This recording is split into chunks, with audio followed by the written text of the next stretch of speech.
Okay. Let me go ahead and close out of this. Make sure everything's good on this end. Yeah. Alright, give me a moment while I get the stream up and running. I have to share the stream around so that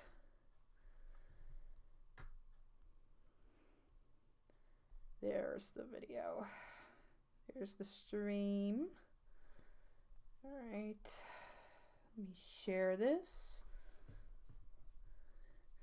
Alright, I'm going to share in my community first.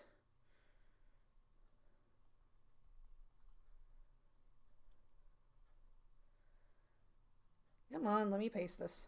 There we go. I really wanted the like website link, but mobile link will be fine. Alright. Gonna add everyone in my Discord server. Well, I was gonna say stream, but it all corrected. Alright. Streaming. Send it. Alright, now I'm gonna go to my advertisements.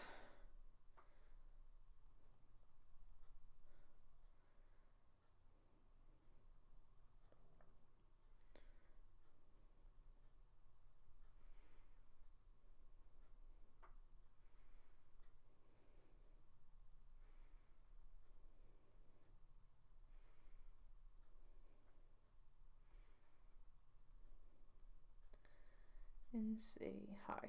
I'm just sharing it around. Can't quite see the chat right now, but I promise once I'm done here.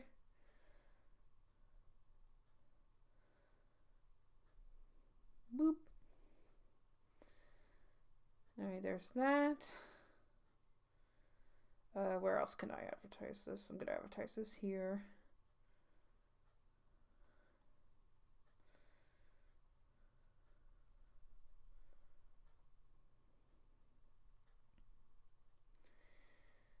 Gonna advertise this here. I'm gonna probably advertise this in a lot of places. Just a few places though. And is that it? Yeah, I think that'll be good.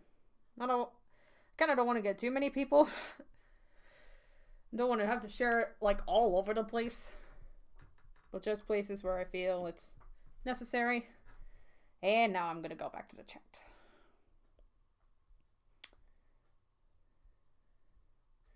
Hey. Now I can see the chat. Hello, everybody. Let me just make sure that my mic is picking up. Alright, yep, it's picking up. Alright. So, this has been a long time coming. I decided to go ahead and do this in stream form because I don't have time to make a video. This is just the lazy way of me doing it. And, you know, I can just answer, like, questions live and all that. But, anyways, this is going to be a tutorial on FireAlpaca. Whether you just downloaded it for the first time and you, like, open it up for the first time and, like, this is what you get. Like, you have no clue what you're doing and you would like to learn a few things. Or, you know, you have used FireAlpaca for some time, but you probably want to know, like, how I use it. Or something like that. Anyways, I'm gonna be here for, like, about an hour or two. And I will answer any questions that you guys have about FireAlpaca, and I will answer to the best of my abilities. Because I've used FireAlpaca for, like, around 3 years now. I would say, yeah, it's been almost around 3 years. I started animating in 2017, and this was the first program that I used for animation. It wasn't the first program I used for drawing, but this was the first program for animation. So, yeah.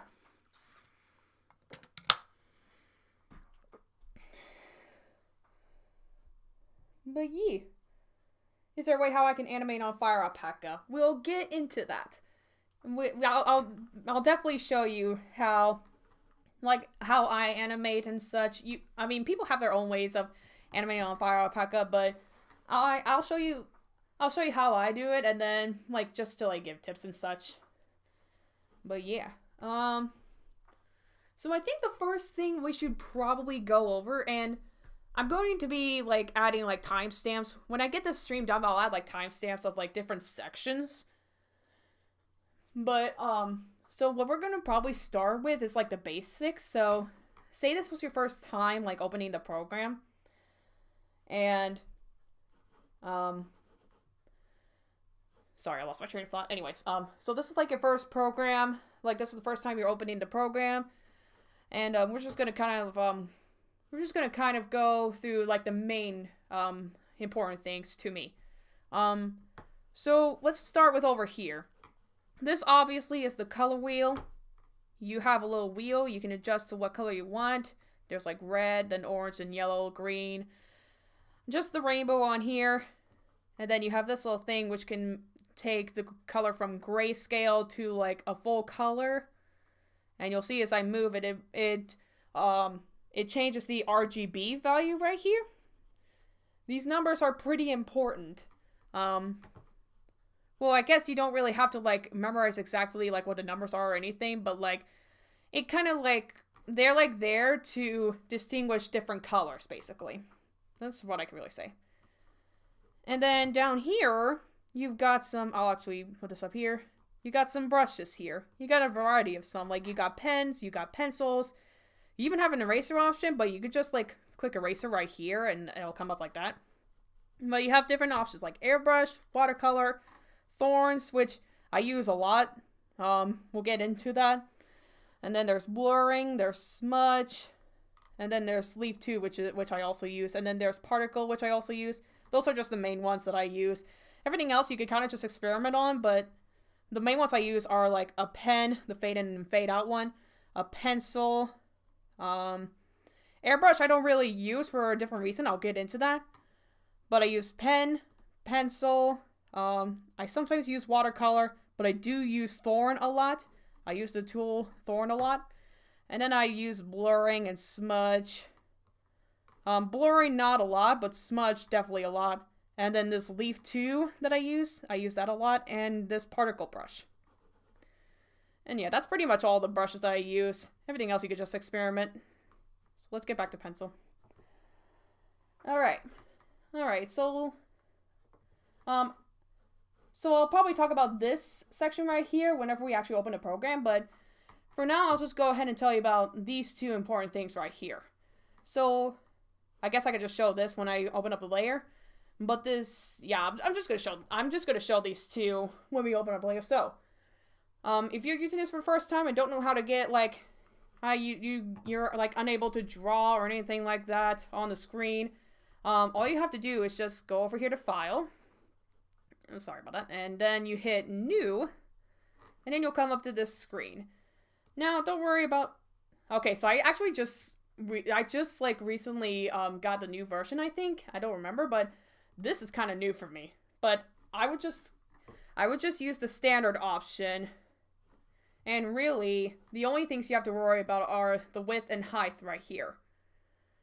And for usual, like, drawing, the usual canvas size that I use is, like, for height for width, I put 1920, and for height, I put 1080. That's the usual size of, like, YouTube videos. So if you ever want to make, like a little, like, frame or something to put in a YouTube video, 1920 by 1080 is the size you want to go for. And then you don't have to worry about everything else. Sure, you can worry about a background color, but you can really change that later. So you just have to worry about these two here. So you can go ahead and click OK. And now you got a little canvas. And as you can see, I can draw here. So, okay, so now that I have the canvas up, let me go ahead and go up here. So anti-aliasing here. So let me go ahead and I'll just keep it as this. So anti-aliasing basically is it makes lines smoother.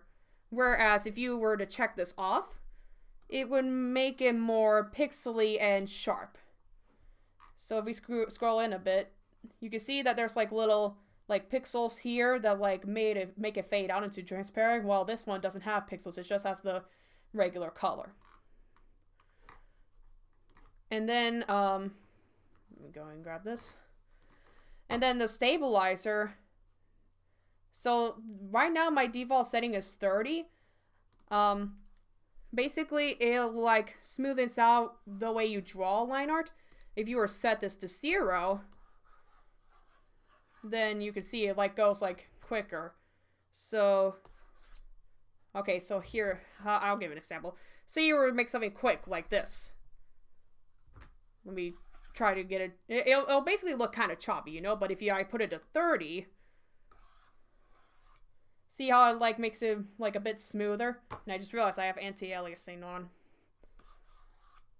Let me see what happens if I do this.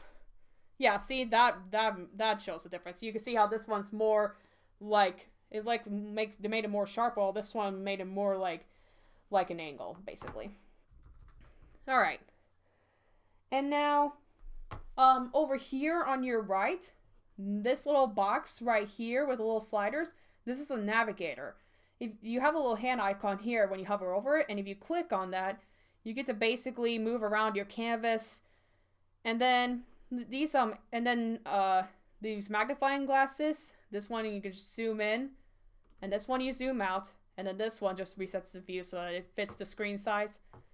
And then you got this arrow here, which can rotate the angles, rotate the screen to like angles and such. Like this one's at negative 90 degrees, and you tilt it to the right, and it goes, and it goes clockwise, I'm pretty sure. Yeah, clockwise. And it is at 90 degrees. So yeah, you can rotate this counterclockwise or clockwise. And then this button right here is where you can reset it back to its original position. But you can always do that just by clicking the arrows, but this is a quicker option. And then these little arrows right here. Let me make a line here. If you click on this, it'll flip the canvas. So yeah, just a little bit helpful tools. But what's even more helpful is this this layer window right here.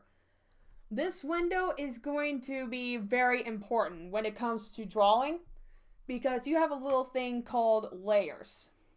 Layers are very important whenever you're drawing, because you have to like use layers whenever you're like, so let's say I make like a ball, okay? Now, I make like a ball. This is like the line art. And then I can go over here and I can just like use this fill bucket tool and just like do that, right? Plain and simple, I have a ball. But if we scroll in a bit, you can see that the fill bucket tool kind of overlaps this line art thing. And you can probably try like putting the expand pixel to 0. If I'm ever going too fast for you guys, let me know. I'll stop. I'll stop myself. But you can like put the expand tool thing to 0 pixels and then do this. But then you'll have all these like white little spaces, and yeah, it's not really that fun. But with layers, you get to actually have something a little different. So say I were to make the line art again like a ball. Let me make sure this is closed at least. All right, and then if I go down here and hit this little icon in the lower left that looks like a page, I can make a second layer and put it under the this first layer, which, by the way, this little button right here, you can set its visibility. And then I can do the fill bucket tool, do the expand by 1. And once I fill it in, the line art stays the same. And a rule of thumb that I like to use is I like to click on the inside of the area of the line art like at least 3 times to fill it in completely. Because say if you just like do 1, then if you zoom in a bit, you can kind of see that you can get this. You can kind of see that there's like a white little space here. That's why if you do it like 3 times, then it just pretty much ensures that it like goes all the way in and like the white does not show, if you get what I mean. All right. Does anyone have any questions on the basic function? What do you guys need, like any tools, like any advice on like different tools and such? Yee, it is a tutorial. Tutorials are fun.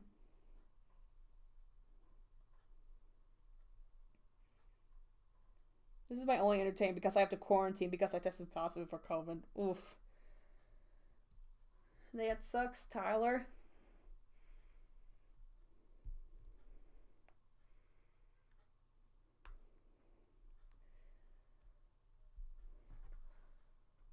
Also, hello, Northern Kites. Nice of you to drop by to say hi. Let me go ahead and say hello to everyone who's here. Hello, Aaron. Hello, Drake. Hello, let me see. I see Melissa's here. Tyler's here. And Siamese Studio is here. And then I see Tamaka is here. Hello, hello. Alright, I'm gonna wait a little bit to see if anyone else has any like questions about basics. And then we're going to move on into actually like drawing. Like, I think I'm gonna make like a thumbnail for the live stream once it's finished. Because I want to try out using like a different, like putting in a different thumbnail instead of the thumbnail I have for it right now. Hello, Striker. Welcome.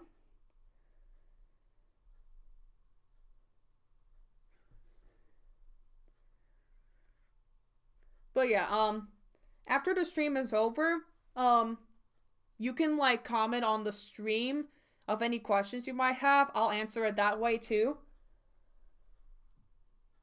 But yeah.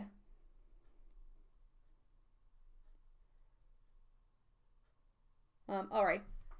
Again, if anyone has any like questions about basics or anything, let me know, but let's go ahead and move into like actually making like some drawing here. So, for this instance, we're going to be making like a new thumbnail for the stream. Let's start with that first. So, the first thing I like to do is when I start on the first layer, I like to call this the sketch layer. And yeah, you can like rename layers and such. I like to use this as my sketch layer. And for my brush, my pencil, I like putting it on 2. And for my stabilizer, I keep it as 0 because I'm only interested in getting a rough sketch to visualize like how I want like a character or a background to look, and then I worry about the smoothness when I get into line art and coloring. So, for sketching, my main colors that I use are red and like a blue. Red I mainly do like on the red input thing. I don't know how you call it.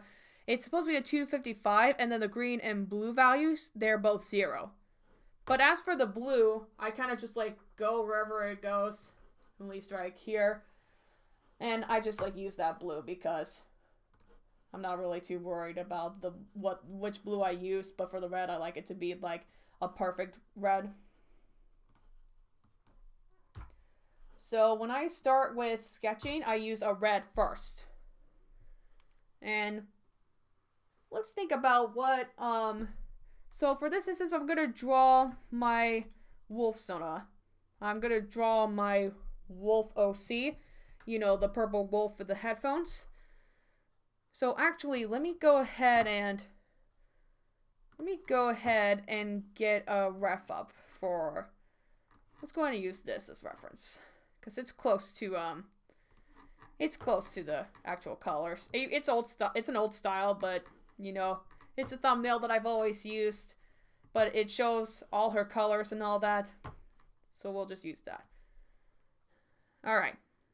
So we're going to just start out with a bit of sketching.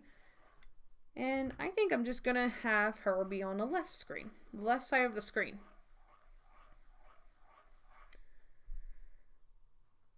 And yeah. And when it comes to like the faces and such, I won't give any like tips on drawing because everyone has their like own unique styles. So, and you really only learn from experience. Like you learn from like practicing and all that. So, I won't give any tips on drawing and such. So, I'm going to go ahead and make her face point towards the left. Or actually, no. I will make it, like, make it point towards... Well, this would be her left, but it would be the right.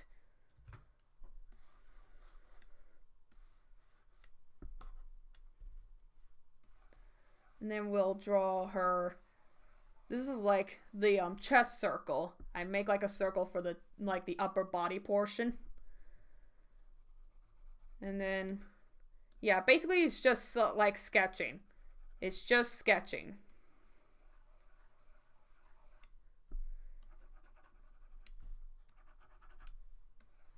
Just kind of visualizing what you want it to look like. And now that I look at it, and this happens a lot too. The head is kind of a bit too big for me, so I'm gonna decrease it a bit. Yeah, now that looks better.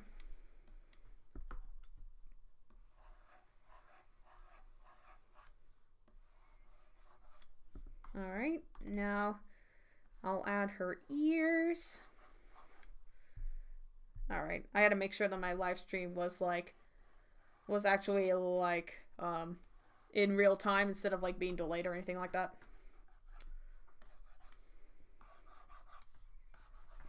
Alright. So, and I think for this part, we're gonna go ahead and switch to blue. I sometimes do this for the muzzle, I sometimes don't, but I think for this I'm gonna do blue for the muzzle. So I'll just go ahead and do this.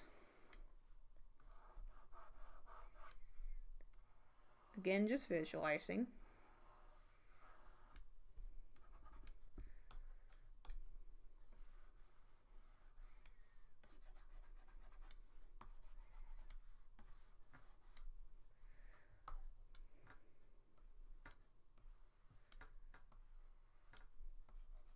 And there's her little smile.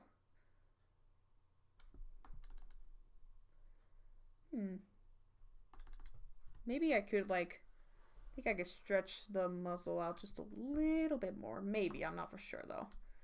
Again, it's just how I think it would look better and such. But we don't have to worry about overlapping other sketches and such. I know I kind of explain things a little bit too much, but alright, I think I'm gonna go ahead and keep it here.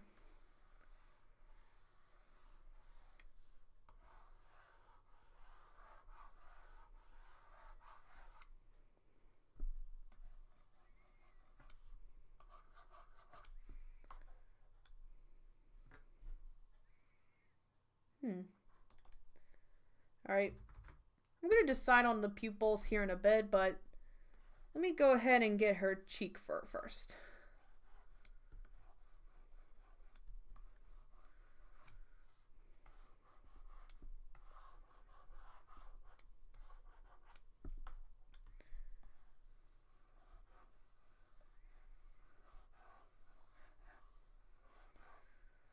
Again, you don't have to...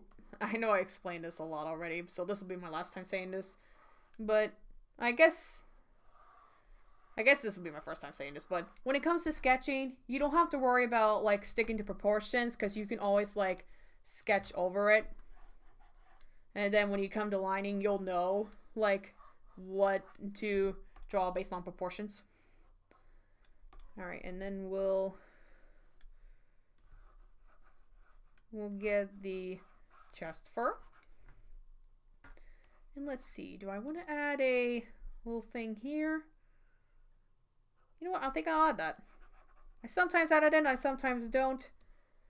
But for this one, we could just add it in.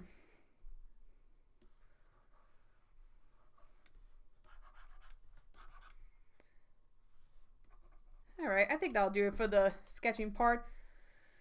And another thing you can do for the sketching part is, well, let me go ahead and resize Kelsey here. There we go. You can also do sketch text of the text. So I'll do, so just FireAlpaca tutorial. And I don't know, maybe I'll add a little like FireAlpaca icon here or something. I don't know though. Might not. Not sure. But I think I'm gonna go ahead and have her eyes look at the text.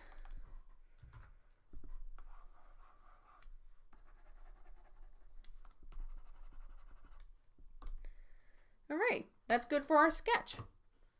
So we got the sketch part done, and now we're gonna go over here, and you see this little opacity toolbar right here. Right now it's set to 100%, but if we just go ahead and click here, it'll set the opacity down. And usually for sketches, I like to be around like 45%, just a little personal thing. I like to set it at an opacity where it's like, where it's not too, like the colors are not too bold, because, so let me go ahead and make a line art layer here. So say like the sketch layer was like around 100, and then say I was doing the, line art like here, you wouldn't really see that very well. So, oh, I just realized I just put it on a sketch layer, whoops. So you can't really see that very well. So if I have the opacity down to like around here, then you can see the line art more clearly. Hey Skies Wolf, welcome. Welcome, welcome. I'm doing a FireAlpaca tutorial. But yeah, let's go ahead and start line arting our character. So for line art, my stabilizer, I put it to 30. I put it to 30, and I mainly just start where I believe the line art, like what part of the body, like the line art, like I think about when I'm lining a character, like what points are like the line art going to be intersecting. Like you have like an intersecting part like here, you have an intersecting part like here, and you have it like here with this like hair piece and then the ears. And you probably noticed I didn't put in the headphone piece, which I probably should, because headphones for my character, they can be like kind of disproportionate if they're not sketched in. So I will just go ahead and put that in, and then just do that. There we go. Now we'll get into the line arting. So the main place that I want to start, like for this instance here, let me set it to 30. It doesn't have to be close to 30. You can be like 29, but I like setting it to 30 just because I'm OCD about it. But the main place where I like to start line arting is around the muzzle for this instance. Now, this line arting part, I have to concentrate, because I want to be able to make this look as nicely as I can.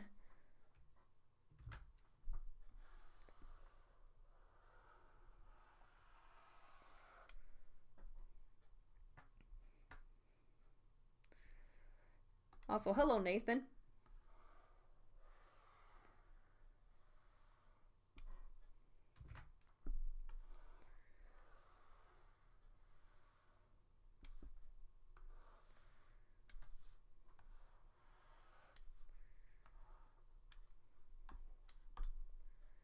Ooh, another thing, for sketching, sorry, I have to bounce back and forth because I forget these things sometimes. And expect that for whenever you're like sketching on FireAlpaca, expect for this to happen. You have to like sometimes bounce back and forth between sketching and line arting. But it's a good idea, a personal tip for me, it's a good idea to sketch out your eyelashes, because for some art styles, eyelashes can be easy, but for some styles, like my own, eyelashes are difficult. Especially when it comes to proportions, because you have to actually be pretty proportionate with your eyelashes. Like say this here is kind of like a bit too, like this would be like too up, so I would have to kind of like do that. Something like that. Yeah. But yeah, always sketch out your eyelashes for female characters. Because, yeah. Alright. Actually, I'm not going to do the hair pieces first. I'm going to do the eyes first.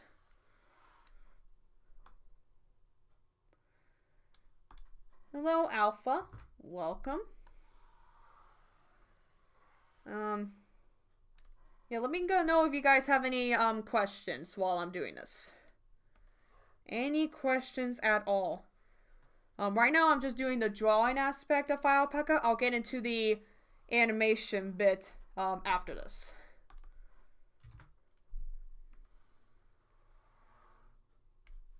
Alright, let me see how that eye looks. Alright, that looks fine. I'm cool with that. Let's see how this looks. Looks good. Looks good.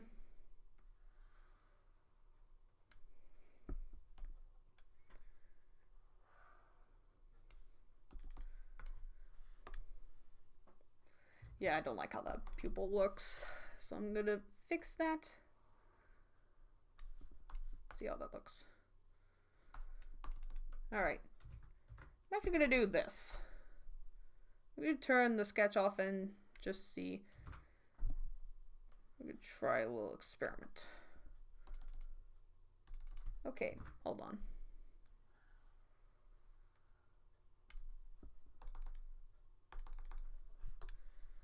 Let me erase that part.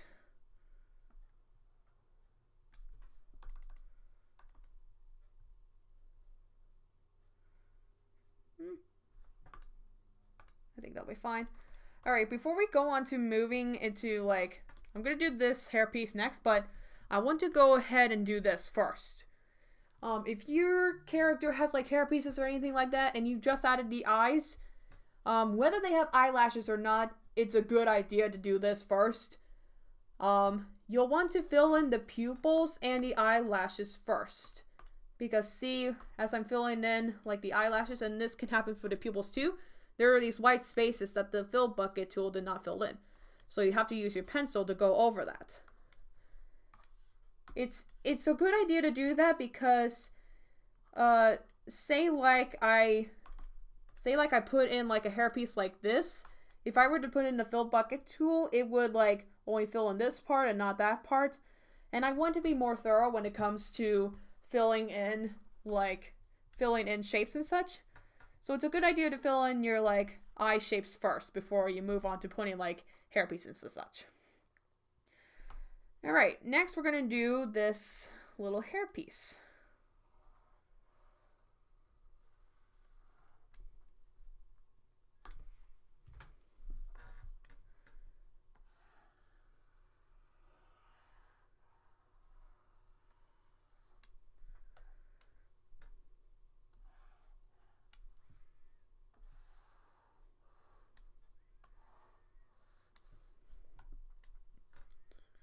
Alright. Alright. Here's something that I like to do. See this hair piece? It's going to go over this eye here, but not over the muzzle. Now there's a problem with that. See, if I were to just draw it like this, it, like, see how it kind of like stops, it kind of like makes this like little curve thing here? It kind of like looks like incomplete sort of. So here's what I like to do. I like to make a separate layer and then I just draw my hair piece like so, like as if I was on this layer instead. Make sure that it's proportionate. It's proportionate. And then I can just go up here and erase the layer parts without having to interfere with the other line art layer unless absolutely needed. So see right here, not erasing this part, but I am erasing this part. It's really, really, really helpful. That's why I said layers are really helpful, whether it's sketching, line arting, or coloring, because you can't use different layers for line arting. You sometimes need to, and that's totally okay. It actually kind of helps sometimes. And like for this instance too, I can just do a separate layer and put in my cheek fur here.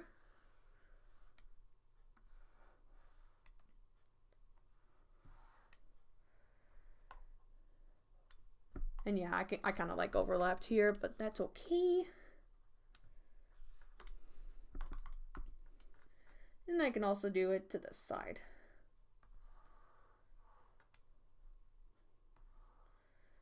This just kind of helps make things a little bit more neater.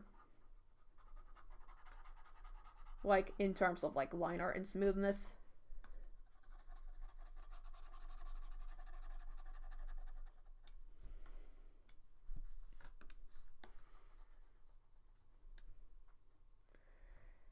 No problem, Alpha. Thank you for tuning in. This stream will still be up on my channel. So if you ever want to like see the rest of it whenever you have the time again, then it'll still be here. Alright. Next part is, again, I have to do another layer here. And we're gonna do the headphones. And this is why I put the sketch out first, because I could just go over like so, and then, well, I don't know if let me try that again.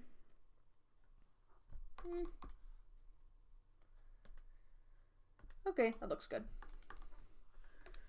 All right, and then I could just erase it.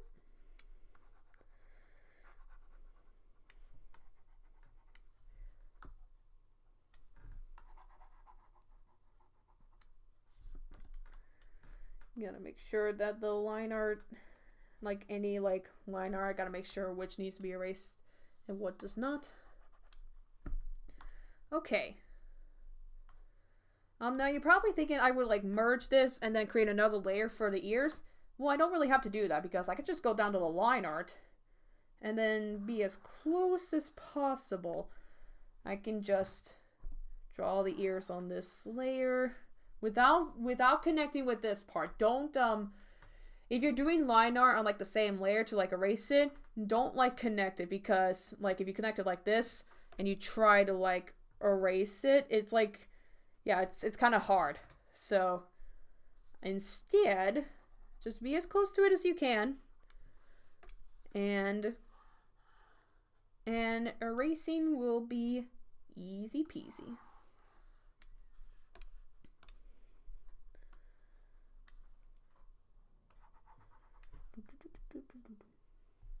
All right, let me see. All right, so the head is finished. That's probably the hard part for me. Is usually the head. Body is a bit hard, but we get by.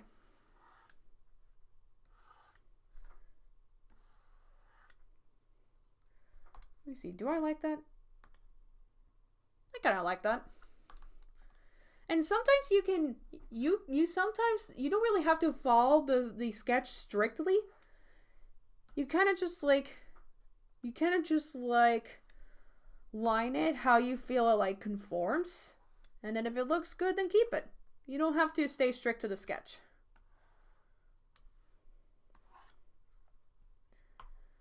All right, and we'll go ahead and let me actually get this to line up with the, line up, get it?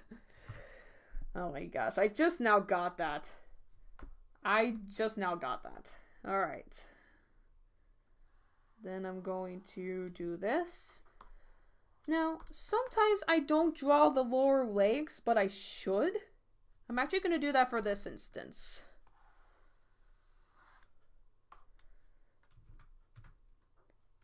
I'm actually going to do that first. I'm going to make the lower legs first.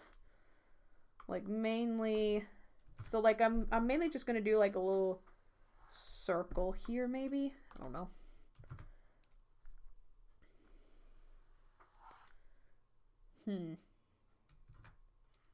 Lol, Aaron.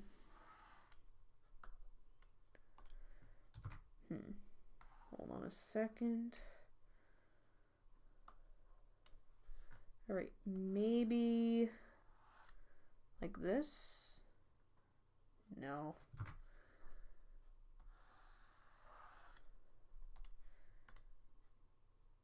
Okay, no.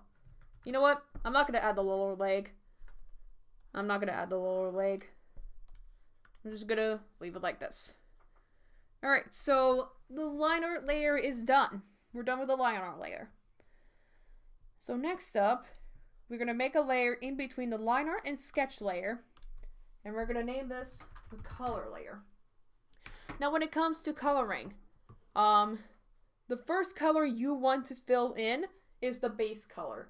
Because like any markings that you have, if you like have any markings on a character, for example, if you're making like a warrior cats character, and they have markings, like for example, you're making a tabby. I just realized there's a little thing here. These things, you can notice. You can notice these things. Oh, also, for the stabilizer, come on.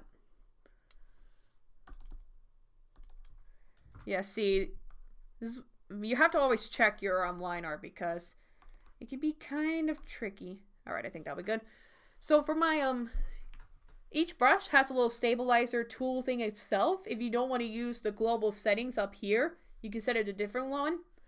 I usually set my stabilizer to 0 for the brush, for the eraser tool. And then for my pencil, I use the global settings. But enough about that. Let's go ahead and get back into the color part. So anyways, if you're coloring a character and it has like markings like a tabby cat, you'll want to fill in the base color first. For this part, actually, I'm going to be demonstrating why this is important. So I'm actually going to call this the base color. I usually just call it color, but I'm just going to call it base color to kind of explain this better. So this is going to be my base color layer. So what I do is I come over here to the left under the toolbar. See this little magic wand right here? You click on that, and then you click on the area outside of your character's line art, so like right here would be good. And then you go over here to the top and hit select, and then you want to hit inverse. Now there may be times like if you like have a character standing at like a close like view or something, you'll have like different spaces that you'll have to get as well. Like, yeah, but you could just like hit shift if you want to add something, or I think you have to hit alt. I'm using like a Mac, so, but yeah, you can probably figure that out on your own. But yeah, so I wanted to get this tool right here. Let me see, what's it called? Well, I guess it's just called a rectangle, but so with this selected and my layer is on the base color, that's where I have that's the layer I have selected. You want to make sure of that before you go filling it in, because you could accidentally be on a liner layer. You could accidentally fill it in.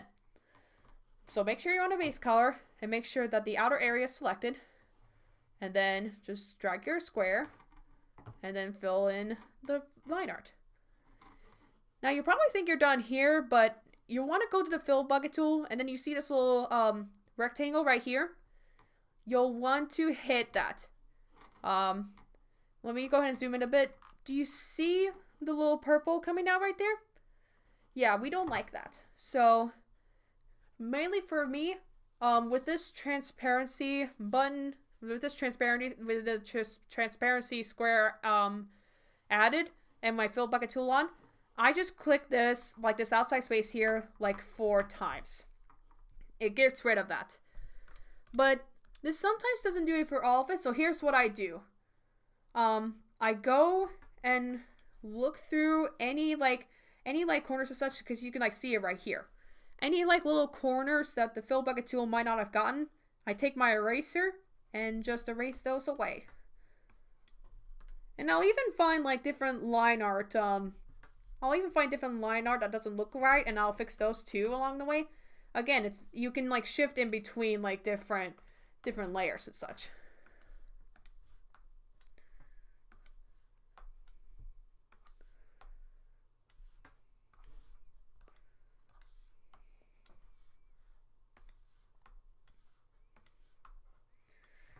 All right.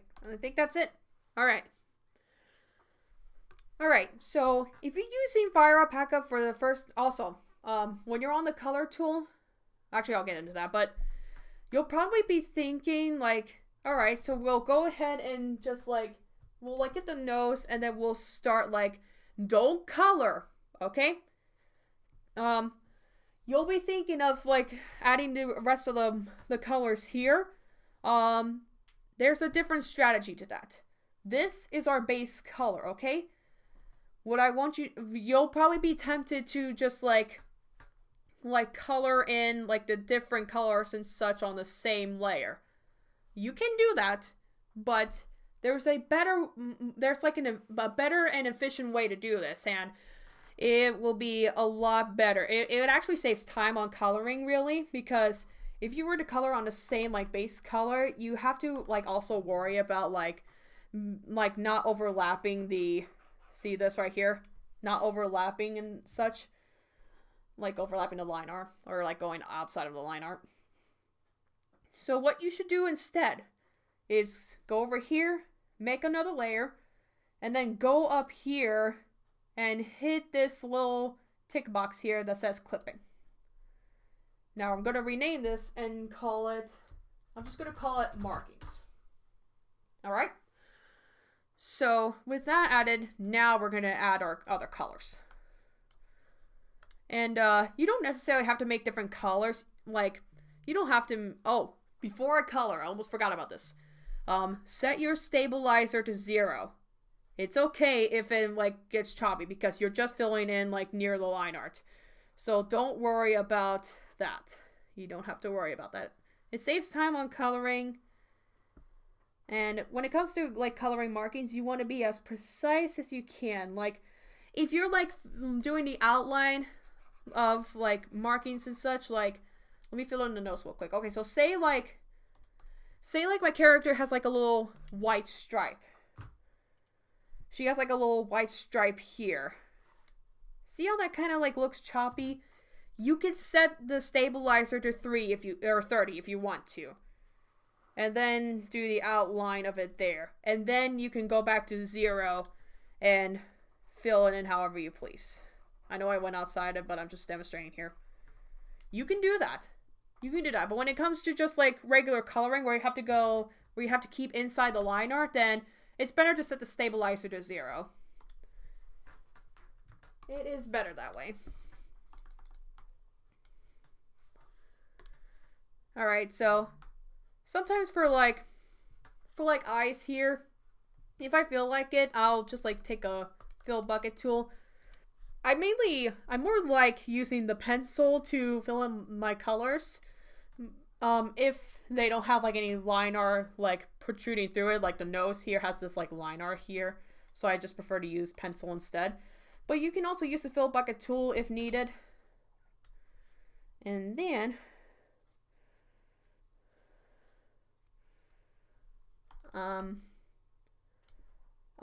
flustered, I'll read your question here in a second. Let me finish up on the coloring here, and then I'll read your question.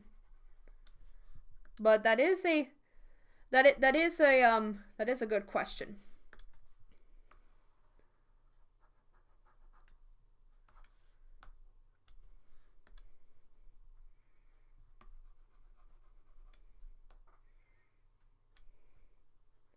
Hello, Howling. Welcome to the stream. Welcome, welcome. All right.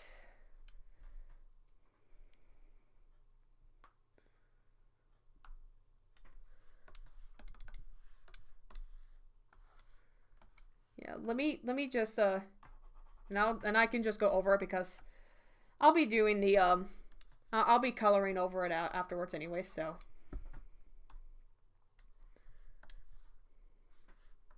Oh yeah, and when you have clipping on, it stays in the inside of the base coloring, the layer that you clipped it on. So that's fun. I gotta go bye. Alright, see ya, Howling. Hello, Chloe. Welcome. Alright. Let me go ahead and get this last color in. And I just used the fill bucket tool there to be more efficient. Hello, Fox Kid. Welcome. Alright. Our character is all colored in. Alright. So Flustered's question was, I don't know if someone has asked this, but how do you line all your frames without exporting them all and having them in separate files? Like, I need to see both onion skins when doing line art, and I'm not sure how to go about it. I will talk about that in the animating part. I have a good tool for animating. I'll show you guys how I animated on FireAlpaca before I got to Boom. But let's finish this first. So I will go ahead and add the highlights. I'll go ahead and just set this to 20. Because I do want this to be smooth somewhat. Alright. And then you see it kind of overlaps here. Just set the opacity down.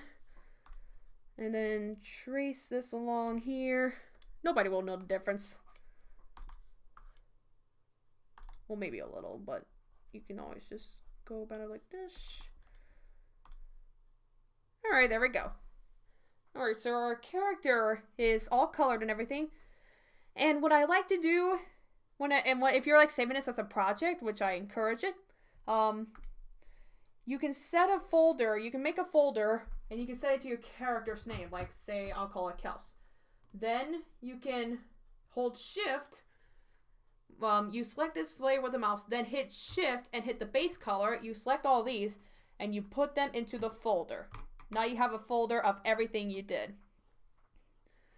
We will use this. We will use this technique in the animation part. So keep that in mind. We'll use that. Oh, also, keep the sketch. It's a good idea to keep the sketch just in case. I like to keep the sketch. Alright. So now I'm going to go ahead and make a little... No. Get back up here. Alright, so I'm not just going to make a backjaw folder. I'm just going to call it backjaw color. And what we're going to do here is we're going to make a little layer. I can't speak. Alright, so we're going to do 2 different colors. I usually just do red and then purple. And then I'll go down here and I'll drag this up. And let's see. That looks good. I like that. Alright, so I'll just keep that. And then I guess I'll just make a layer. And then I'll make this into title. And we'll just reset these. And then I'm going to go up here to my pen tool and set it to whatever. It will probably be good. I'm actually going to go ahead and bring the sketch out here since we use this. And I'm going to just write. And for writing, if you're like drawing text yourself, like writing text, if you have like a tablet and you're using like a pen to draw, you could set like the stabilizer to 20. I wouldn't set it to 30 because it like kind of makes it slow. But you can like set it to 20. And then just write out the text.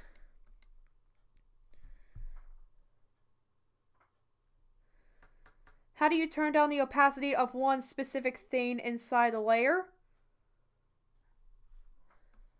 What do you mean by that exactly? Are you talking about like the layer all together, or do you want to just like, you just want to like only get like one part of the layer?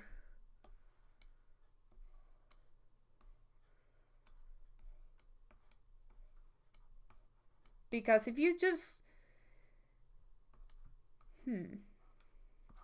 like, give me an example of like, could you give me an example of what exactly you're doing, Chloe?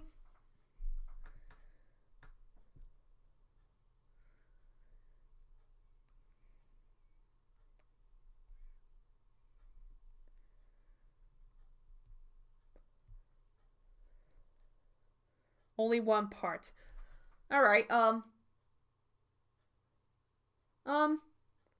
use the title as an example.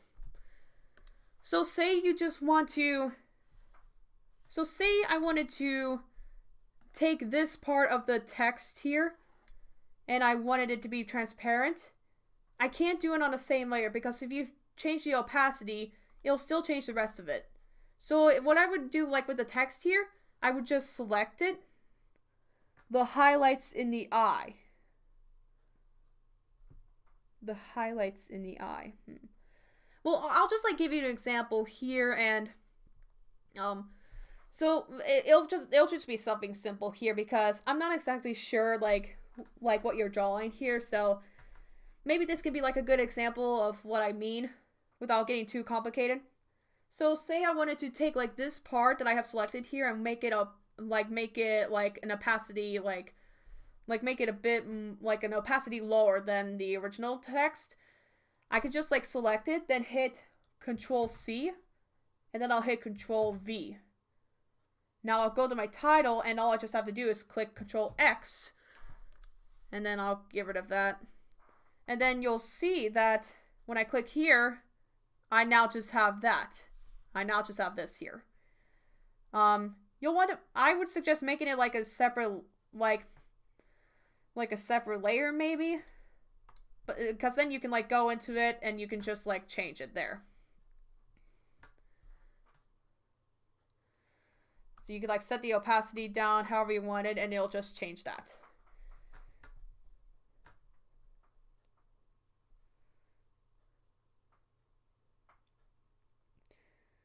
You could also lower the opacity of your brush when drawing the highlights. You could probably do that, but like, here, let me give an example. So this is just like, this will be an opacity test. So say I were adding highlights. Let's say I have this to like down to like 45. So say you're like adding highlights to it here, but if you want to like add a bit more, notice that if you like go over it, it'll like have that thing, right? What I would probably do is, you guys have your own way of doing things. If you want to do things a certain way, you're more than welcome to, but this is probably my advice. I would probably like do the highlights, like say you wanted it a different color or something, so I'll just like put it to like white or something, just for an example. And then I'll probably put the opacity down. And if you want to like add more, like, I don't really know. I'm just trying to explain this the best that I can. Really, you guys learn from like experience and practicing, so yeah. Yeah, that's probably all. I'm gonna go ahead and... Alright. Okay, so...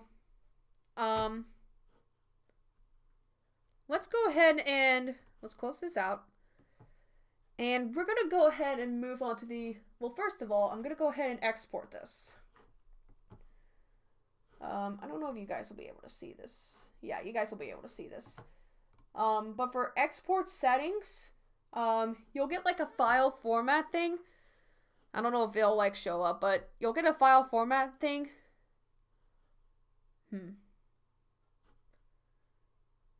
Actually, let me see. Okay, I got a better idea. Alright, I'm gonna switch this out real quick. Let me see. Okay. Alright, I'm actually going to... Yeah, I'm going to actually use the... There we go, that's better. Alright, so I'm actually going to use like the desktop interface to do this. So, when you're done with your... drawing here, when you're all ready to go, you just go over to File, hit Export, and then you'll come up to here. Now, for this instance, we're just going to use a 24-bit PNG. I would not recommend saving it to JPEG at all. I would not recommend it because it lowers the quality. Save it to a PNG is your best friend here. If your background is transparent, like if it's a frame or something, then use transparent PNG and make sure that your background is transparent. I can elaborate on that more in the animation, But yeah, we're just going to put this to 24-bit PNG. And I'm just going to save this to documents and call it FireAlpaca thumbnail. And then there's that. And now if you want to save a project, you want to go over here and click Save As if it's your first time. I would always click Save As, don't click Save. In case if it's an existing project and you don't want to override it with anything. Same place. I'm just going to call it thumbnail project. Okay, so now that's saved. Alright. So I think we're done with the drawing bit. Does anyone have any questions about the drawing portion before we get into the animation part? Because for the animation part, I will be explaining, like, I've already gone through the basics and kind of like how I structure each of my drawings. But for the animation part, it's going to get a bit more complicated. I'm basically going to kind of explain how I do, like how I animated in FireAlpaca. Kind of give different tips and such. I'll keep this project up just in case. But if anyone has any like further questions on the drawing aspect, like, yeah.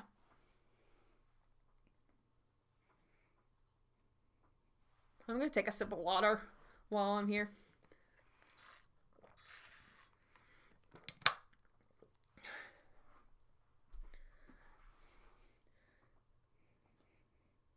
Alright.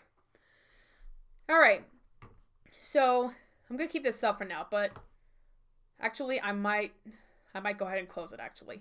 I got it saved, don't worry. I'm gonna go ahead and close it. Alright. So now we're getting into the animation bit of this. This is gonna get a little bit complicated, so I can elaborate further on stuff if needed. It might get a little complicated, it might not. I'm just preparing myself. But, for doing animation on FireAlpaca, of course you have to go to File and hit New. Your width and height should be 1920 by 1080 if you're doing a YouTube video, obviously. Alright. So, you're probably thinking that this should be your canvas, right? Actually not. This does not have to be the size of your canvas. Let me explain further on that. Alright, so what I do is, I go over here and I set it to like a gray color. Around here would probably be good. And I fill that in as like a gray. Now watch this. Watch this. I go over to Edit. And I go to Canvas Size. And I make sure that here it's at the center. It's at the center here.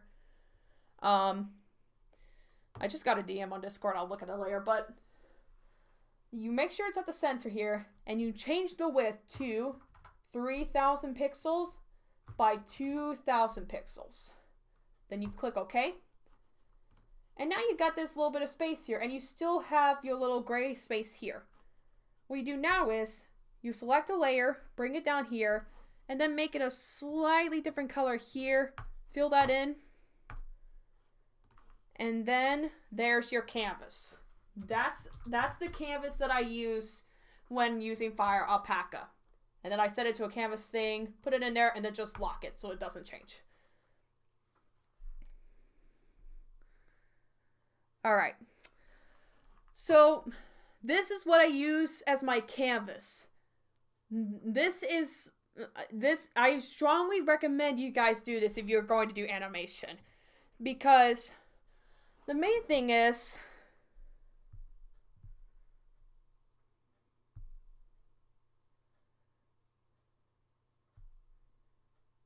don't worry, you guys. Just getting rid of a hater. No worries. Alright. So, I strongly recommend you guys do this. Like, you have this as your canvas, because this little light square right here, think of this as like your... Is that like a stage? Yeah, it's kind of like a stage. this like light gray square right here in the middle, that's basically your guide for the video. So I here, let me give an example of something. I'll probably explain it more, but the lighter gray square is basically your reference for how it'll look on the screen. Like when you're editing this with with whatever program you use, this light square is all you should see. Nothing outside this well, you can still use like stuff like outside of here, but say you wanted to do stuff like panning and such, doing different canvas sizes, like with this reference right here, is really good because you have more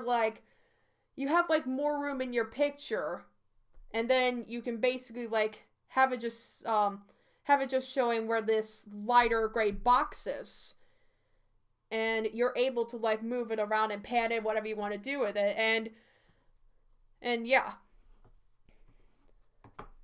Let me go ahead and try elaborating on this more when... Okay, so... Alright, so here's what we'll do. Okay, so I'm gonna do this first. We're gonna make a sketch layer. And... let me go ahead and... Here, I'm gonna do something real quick. Let me set this back to here. So you guys just see that.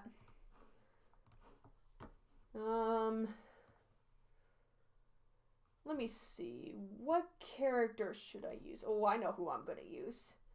I know just who I'm going to use. My girl, Maple Shade.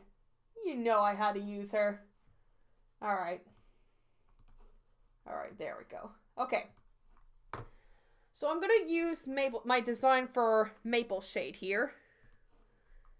And, so let's go ahead and sketch her out.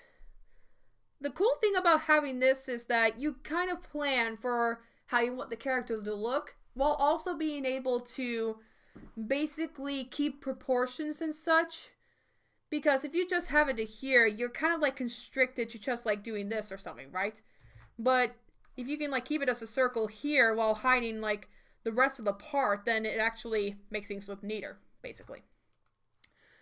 Alright, so let's say we're making like a blinking eye animation. We're just going to start simple.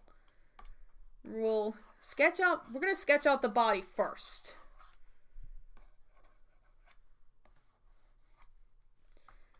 Alright.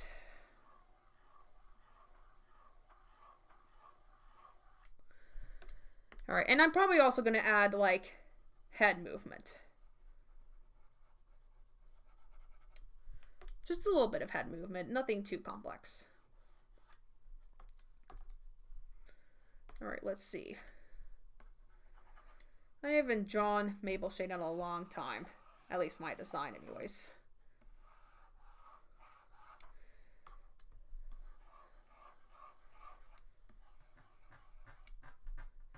Maple Shade is my favorite character. Yeah, I really like her. I like a bunch of the other characters too, like Brightheart and oh, who's another character that I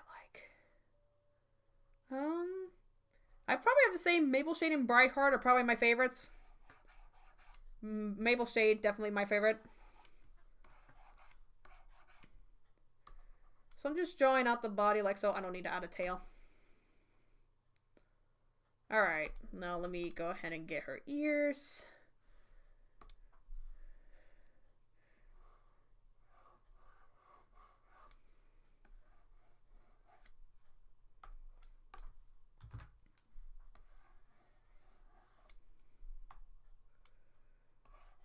Alright, I think I'm just gonna add a little slice here. Just so that it looks like she has a little scar here. Alright. Now let's go on. Let's go ahead and just add her. When it comes to cat characters, you don't really have to necessarily like do this or anything like that. Because the cat's cheek fur for me is like more close to the face than it is for like a wolf's. But it's really how But it's really how you want to do it, really.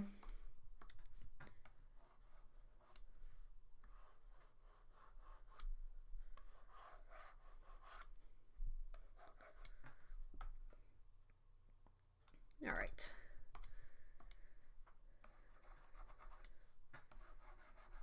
This is just a sketch part, so don't worry about doing any animations on the sketch layer. You don't have to worry about that. All you should worry about is like the body proportions or anything like that. Because you don't have to worry about the animations. Well, I mean, you can worry about the animations in the sketch part, but not for like the full body. I'll explain that more when we get to it.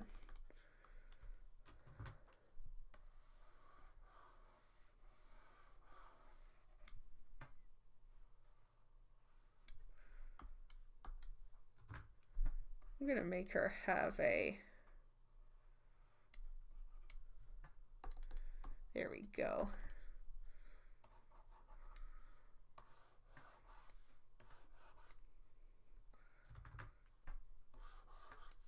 I'm gonna give her like a disapproving look.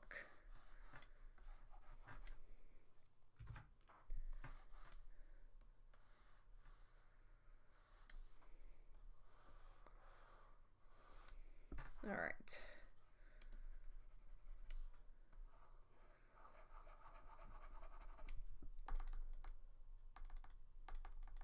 Wait, I need to add her little hairpiece. Of course. How could I forget that? Let me see, how does her... Alright, so it's like this then.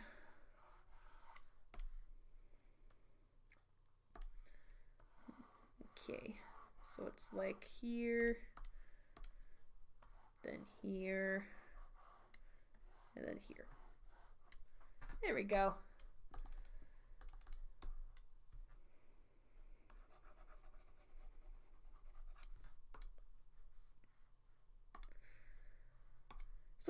So just want to say that's like a bit of an old ref. I used to not draw the line art for the scars, but I do draw line art for scars now.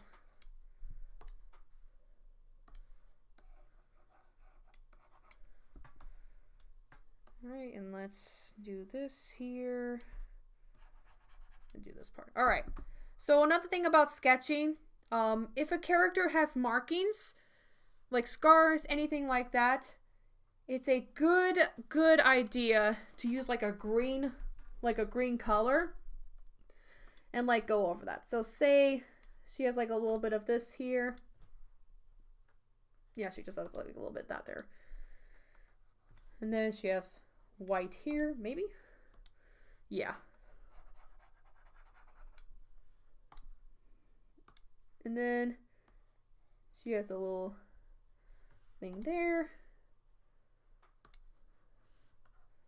All right, and then for her back, she has like a little stripe, kind of like a stripe thing here.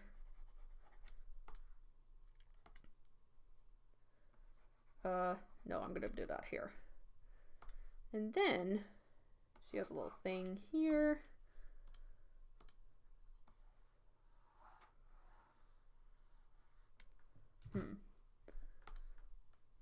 Gotta go. All right, see you, Striker. Thanks for tuning in.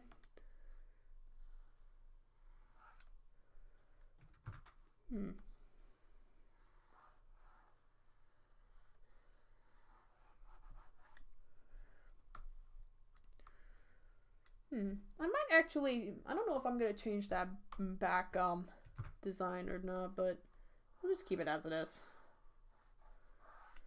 All right, and then I'm gonna go ahead and add her scars, which I'll add this part here. Maybe, yeah. Okay, hold on.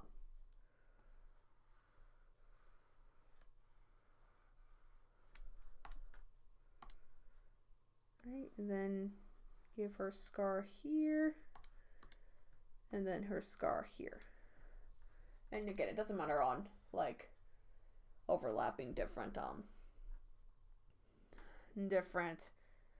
you know. Okay, so that's just a sketch, okay? Now, I want you guys to, I'm going to do like a different procedure for this, so bear with me here. So I have this sketch thing ready, okay? So what I'm actually going to do is, I'm going to use a folder thing. I'm going to make a folder and I'm going to call it like frame number. Where's the number thing? Hold on, I'll find it. There you are. So just frame number, okay? And then I'll have the sketch here. Oh, okay. Thought I was seeing things for a second, but all right. So I'll set the opacity down here. And then I'm going to go ahead and I'm actually going to do something. Okay, so say I wanted to make the head like move down a bit. Like make it move down a bit when she blinks her eyes, when she closes her eyes, and then it rises back up to its reset position again while she's opening them. So if I want to do a head animation there, what I want to do first is I want to make a head layer. Make a head layer. And then we'll do the line art. Now keep in mind, I'm actually going to put this here. I'm doing line art, only the head. So like the nose, the mouth, the hairpiece, all that, they'll be added, but not the eyes. Not the eyes. Because the eyes will have animation, and you'll want to be able to basically copy and paste what you're doing. So let's just go ahead and make our head here.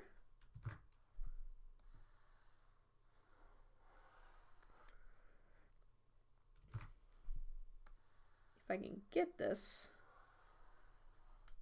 There we go, that's good.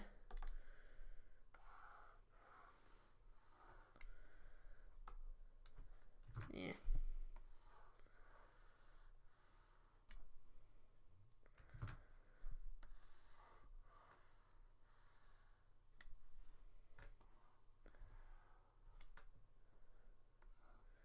Let's see if that looks any good. I like that. All right.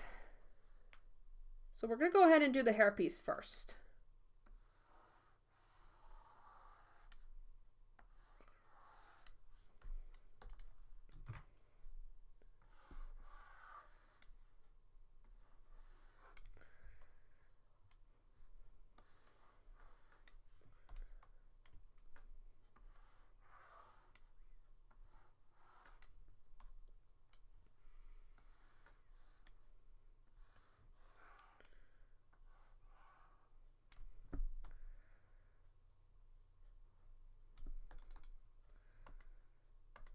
All right.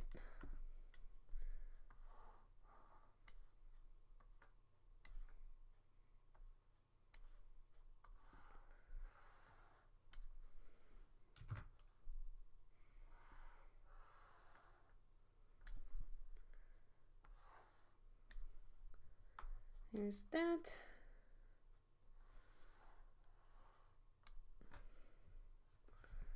All right.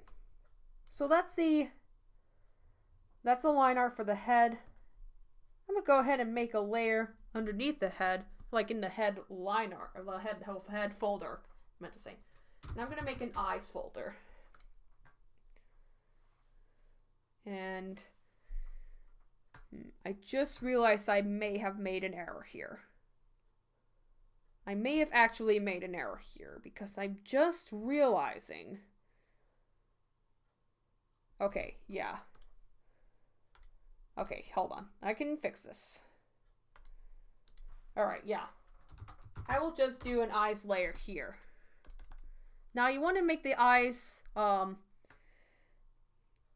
do you get your pen to move so swiftly? That is the stabilizer. The stabilizer helps me keep it smooth, like so. When it comes to line arting, the stabilizer is your best friend. Here's something I found on the web. According to Lancaster Gazette. Hey, can you Alexa, stop. For some reason it just turned on by itself. Oh my gosh. That's crazy. Alright. Make sure I get this.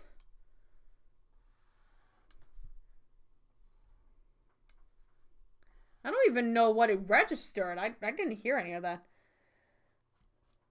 This is why I want to learn FireAlpaca, because Adobe Animate Stabilizer is crap. Oh my gosh. I remember when I tried using Adobe Animate, like, back in 2018, I think, or 2019. And I got the line art and everything, but and I colored it and everything. But when I tried tweening it, I couldn't do it. I lost all patience with it, so I just, like, redid the part back in FireAlpaca. I was just not having it. I had, like, no patience with it. And the brushes are limited. Yeah. Yeah, I applaud people who are able to use Adobe Animate. Like, to animate and all that. Because, man, it's a tough program to learn and a tough program to animate with. It's crazy. I still use FlipaClip. FlipaClip's good. I know really good animators who use FlipaClip. FlipaClip is a good, like, starting program for animators. FlipaClip's really good. They've gotten better now, but yeah, sometimes it's very glitchy. One time I lost 3 hours of work. Oof. Man. That sucks. Alright.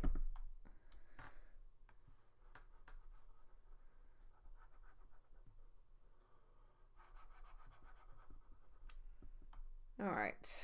Let me go ahead and get this. Let me go ahead and get this part, like, colored in. This will be our first frame of the eyes here.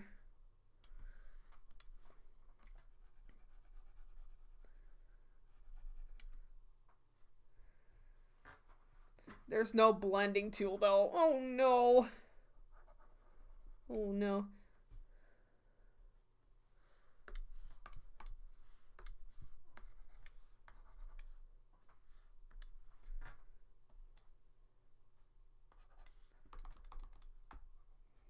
Alright. Alright. So we're done with the headline art here. We can just worry about coloring later. I'm more focused on the line art. Alright, so the next part is the body, and I will color the body here because the body, we're not gonna worry about it. We're just gonna do the coloring. We're not doing any, like, animation to it, so we could go ahead and just go here, go to 30 or 29, I don't care. And let's just do this.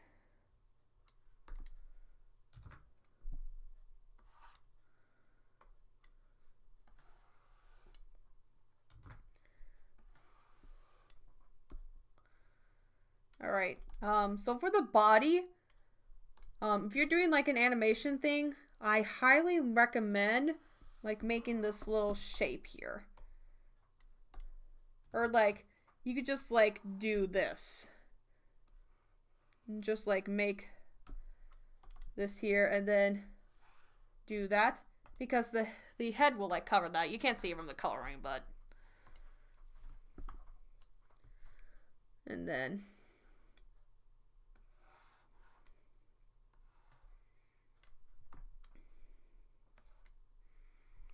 Oh, I could just do this.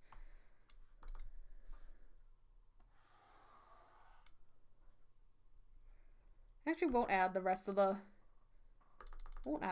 body just because I'm being lazy for this time.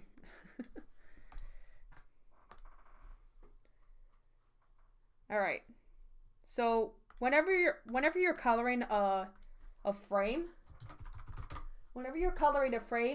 you want to turn this canvas off so that you have, like, a transparent background, because when you try to fill it in and all that, it'll like either go like to here and it'll fill it in and it'll fill it in right there. You don't want that. So you want to do this. And again, well, so if you have like, if your character has like a almost black base color, like maple shade here, you can start the base color at like a different layer. This is actually good that I can show this. So just do your thing here with the filling. Make sure to fill this in. And then go in and make sure that there ain't no color left in the crevices. Even get up here too. Okay. All right. Now, so how do you get, so now we have that figured out. We can put our base color, but how exactly can we pertain the shape here and keep our color, get our base color? All you gotta do is have the layer selected and click on this tick box that says protect alpha. You do that, then put your square over here, and you got your base color. Alright, so we got the base color in. I'll just leave it as color. Alright, so for the markings, I actually will not clip the layer. And I'm actually going to put this as markings 1. Because I'm just going to add this orange first. I totally forgot I added scars on her leg there. I totally forgot. Alright, so she has this right here. And don't worry about overlapping the line art. We'll go over it soon.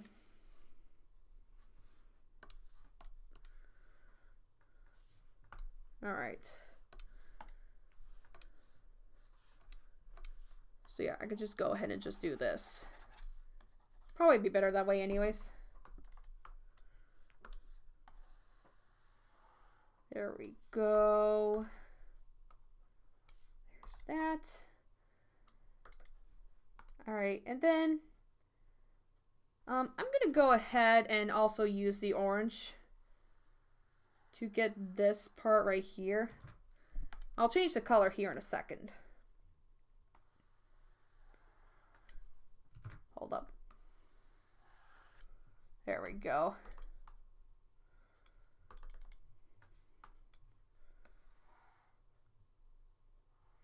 Hello, Kat. Good morning.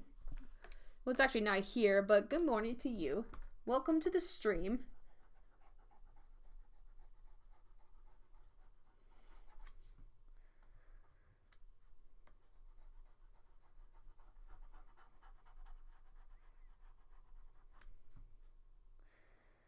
How many layers can you have on FireAlpaca? You can have as many layers as you want. You can have as many layers. Heck, I'm working on this project and I'm like almost to like 700 layers on it. But like say you're making different scenes for your own like an episode of a series. Don't put them all on one project file. That's not a good idea. I've learned that the hard way. Put them in like separate like project files. Because if you try putting a whole like scene into one project file, it like it did this when I was on my Windows computer. It won't like let you save the project for some reason, so you have to like save another version of it, and that just like takes up space. But yeah. Let me see. I can only have 7 layers. Oof, on Flip-A-Clip. I assume that's like the free version. I think I've heard that with if you buy like the premium version or something, you can have as many layers as you want. I'm not a Flip-A-Clip user, so I don't know this for sure. But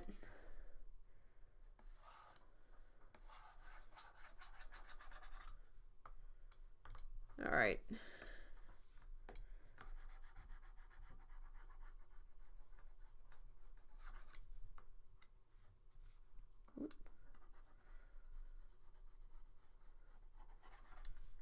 go. The free version only has 3 layers. Oh no. Oh no. I'm sorry. Alright. Wait. I'm pretty sure I made this a different color. Did I? Yeah, I did. Alright. Yeah, it's not like completely white. It's like a different like shade of white. Just to make her look a bit more realistic. Alright, so I have the marking 1 finished.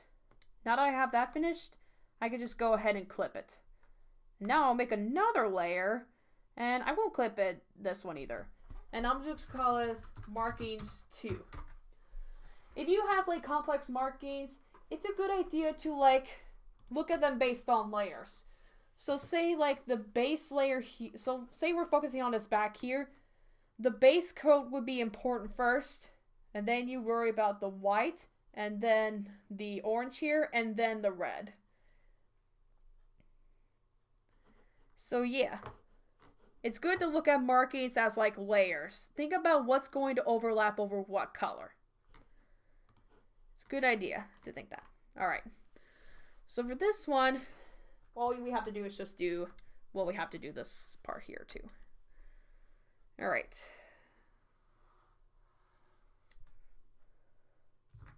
I'm gonna get my stabilizer up to 30.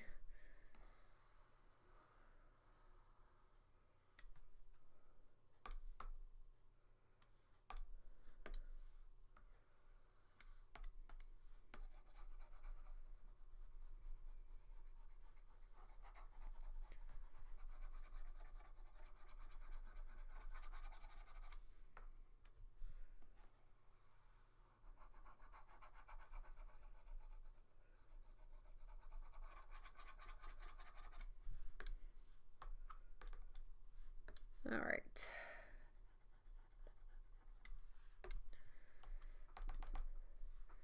Now I'll go ahead and get this part done.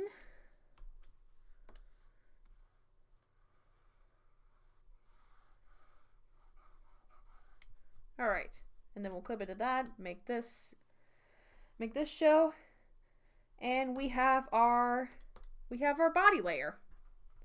We have our body layer. All right. So, the reason why I kept it as a frame is because I'm actually going to go ahead and duplicate this.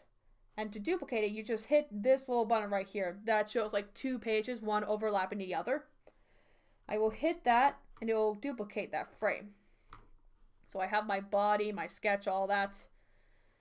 Now here, I'm actually going to go ahead. Okay, so the question you had before, Flustered, was how do I get like onion skin mode on like the animation and like keep. So what I'm going to show here is that you could do onion skin mode, but like, say you can like keep coloring. Thank you, Cat. Thanks, Cat. I appreciate it, dude. Thank you. All right. Oh, that's great, man. All right. So I'm just gonna call this as frame 1 here, real quick. Okay. All right. So if you want to do like, okay, so I'm gonna actually, because the way I have to do this is I have to make both of these like visible. So here, let me go to here.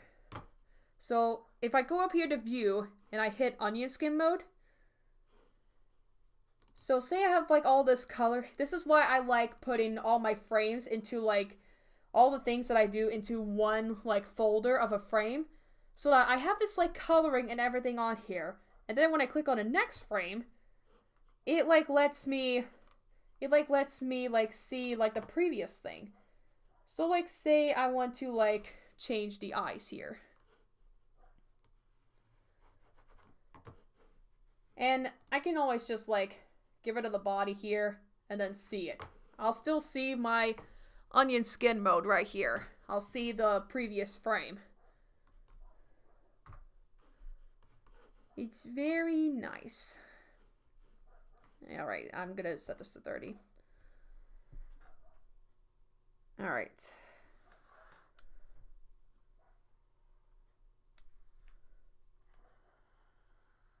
go ahead and do this. Also, if you hear any barking, that's my dog. She's barking for some reason. Alright, and I'm gonna grab the, what you call eyebrows, I guess. I'm gonna grab these. I'm gonna copy them. I'm gonna paste it up here, because I need these.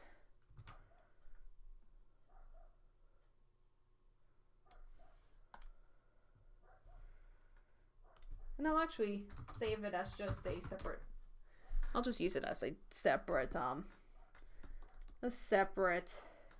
what's the word I'm looking for? Oh, not Halo. It's Sammy, my Jack Russell. Though it could be Halo too.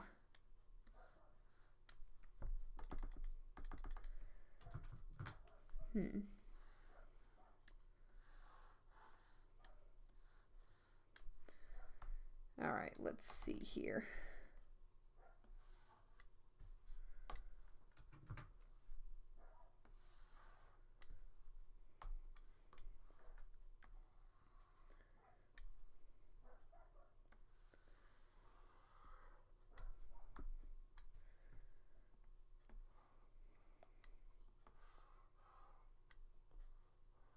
Yeah, when it comes to doing like the onion skin mode, like the frame by frame animation, it takes a bit of concentration because you have to really like consider what like's gonna like kind of remain the same and what's gonna be changed.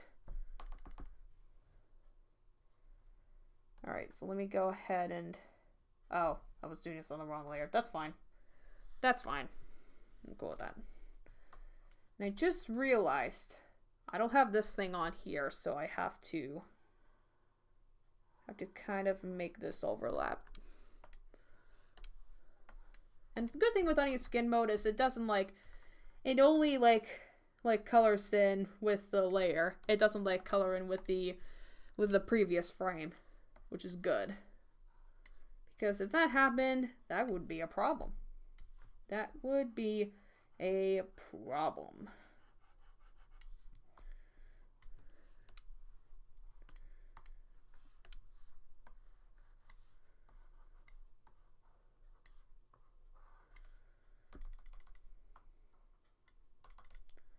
All right. How do you make the eyelashes equal on each side? It's really about placement, really. You have to like kind of look at it from like how far apart they are and also where the face is angled. It's really just like it's really just, you have to be as precise about it as you can. Like, you have to know, like, basically what I want is to see my sketch and my previous line art frames at the same time.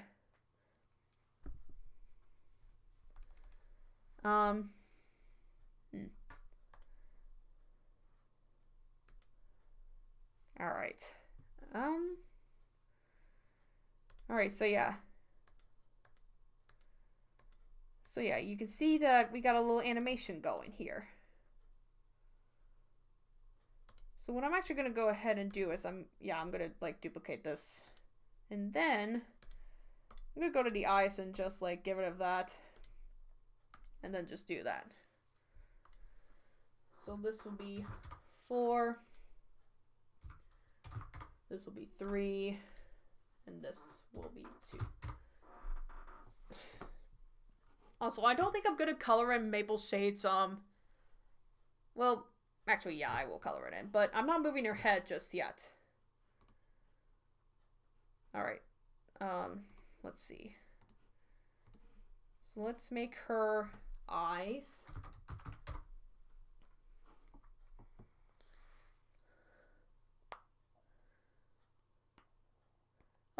What I want is to see my sketch and my previous line art frames at the same time. Oh, if you're talking about like, say you just have a sketch here.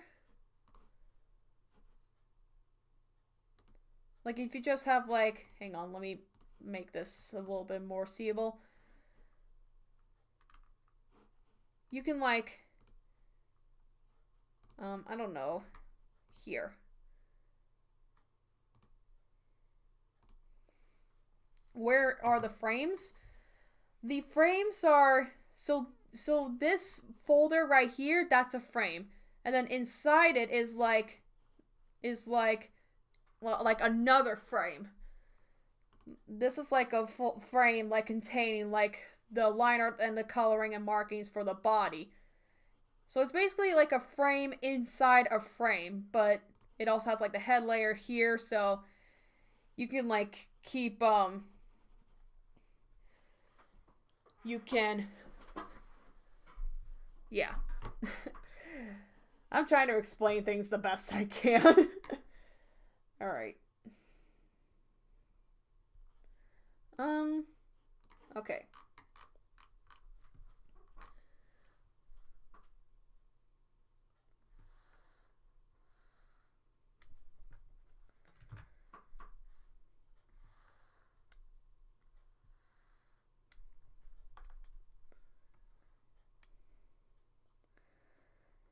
Welcome back, Howling. All right.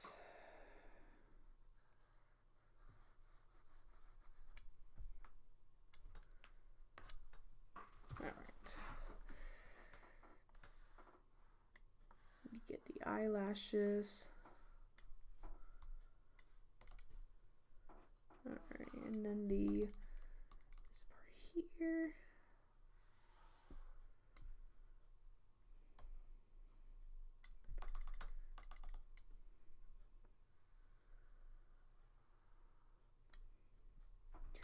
Oh, okay, so if you play the animation within FireAlpaca, will it only play the folders as frames, or will it show everything?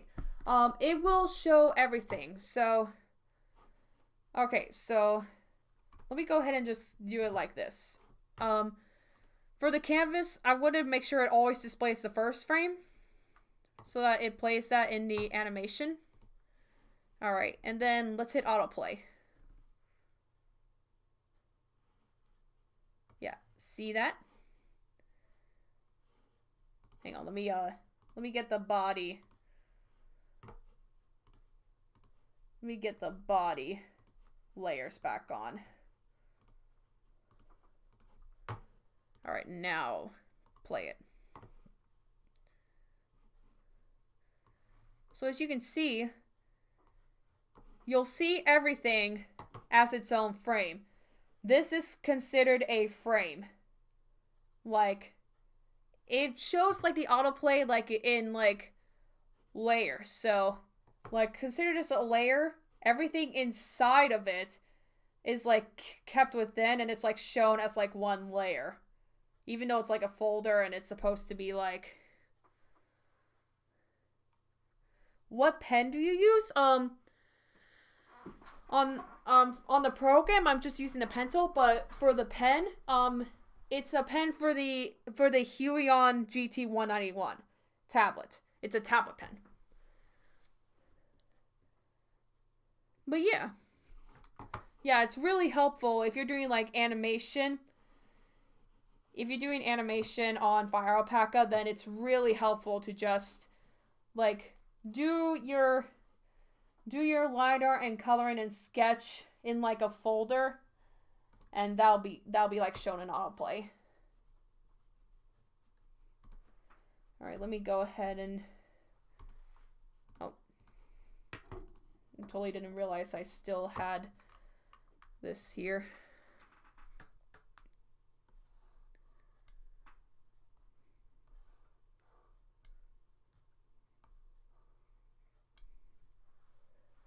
That's so helpful. Yes, it is really helpful. Yeah, I love how FireAlpaca has that. It is definitely really helpful. Thanks. I was trying to find a tutorial for this exact same, but I couldn't find any. Oh. I was happy I could help. Happy I could help. Alright, I should probably like... Oh, let's do this. There we go.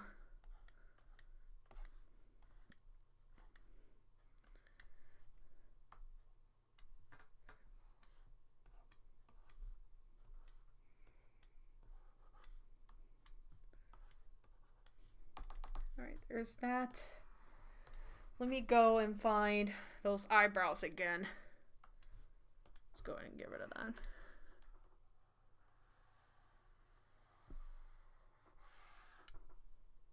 Go.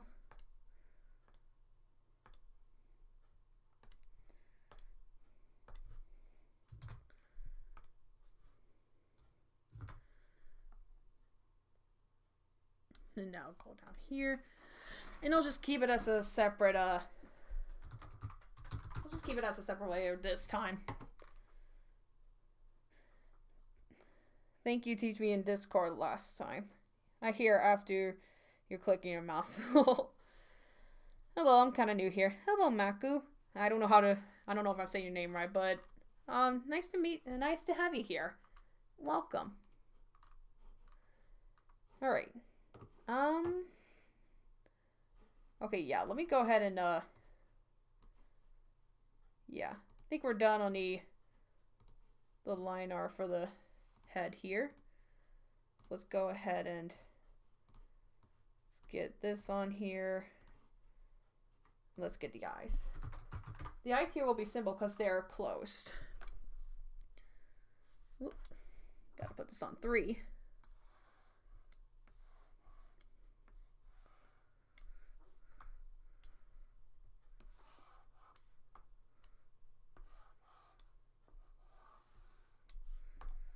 Gotta make sure this is...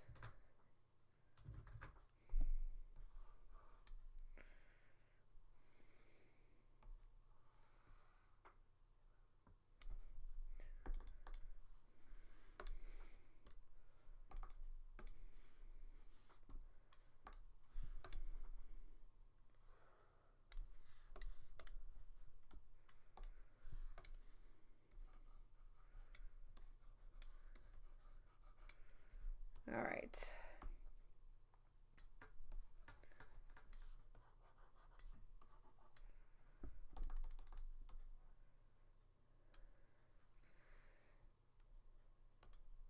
All right, that looks good.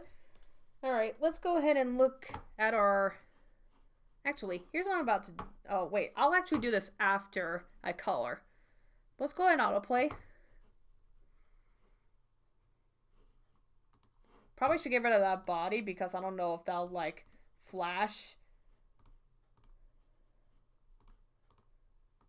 There we go. I think now it'll work. Why is it still...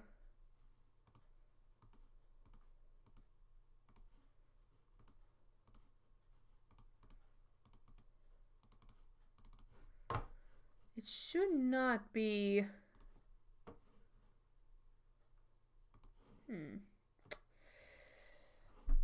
I don't know why it's still doing that. That's a bit of a bug, methinks.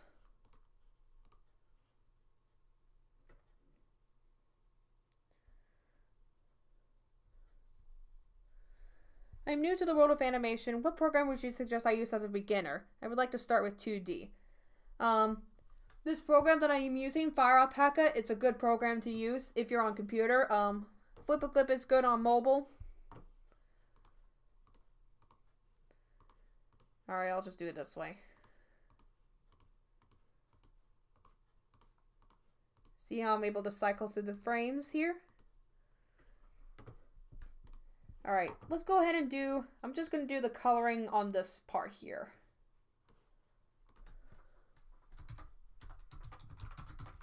So we'll do base color. Then we'll get... I totally forgot. It's actually a good thing. I just noticed this. So I'm going to make a scars line art right here. Let me grab my sketch. And I'm going to make a little line art of the scars here.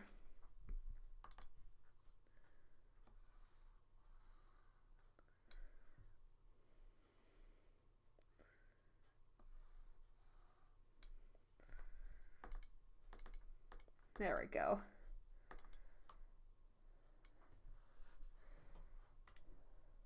I'm gonna put this as, actually no. Keep it as it is. Like, this is the scars. I'm gonna go ahead and copy this into each frame here.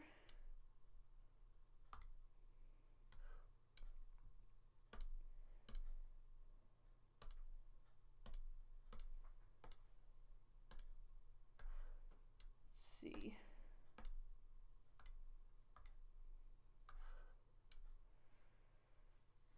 All right. It's good. All right. Now I'm going to go over to that little line art there. And we're going to, let's erase the line art from here.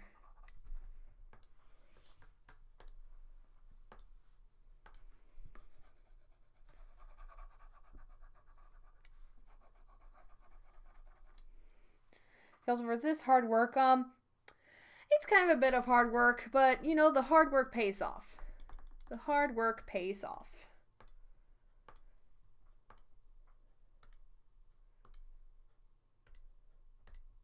Scars are here.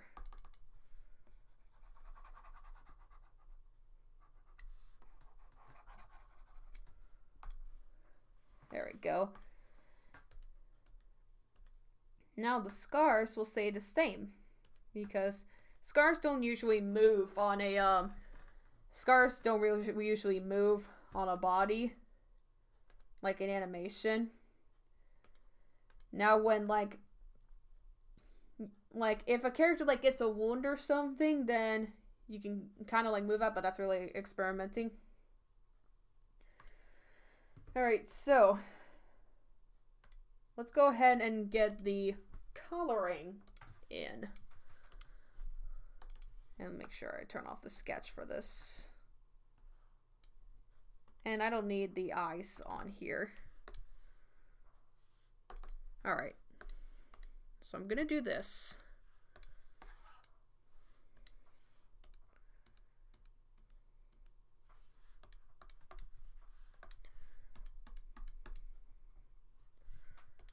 All right.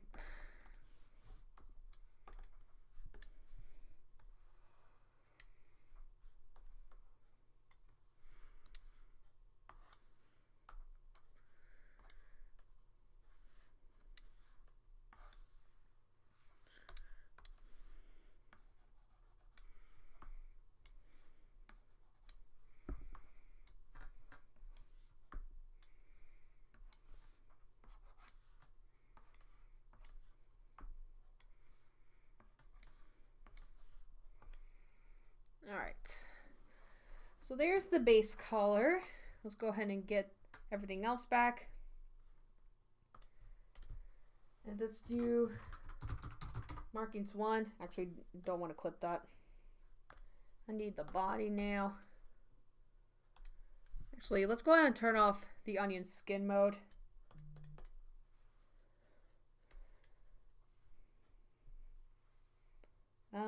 Okay, here we go. All right, the first thing that I'm gonna have to do is the orange here. The orange is the first thing I'm gonna have to do.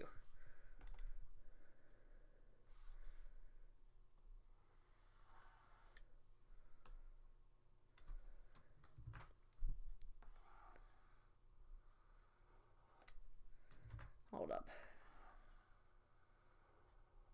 There we go. All right, and then we'll just make it go right here. That'll be fine. That will be fine.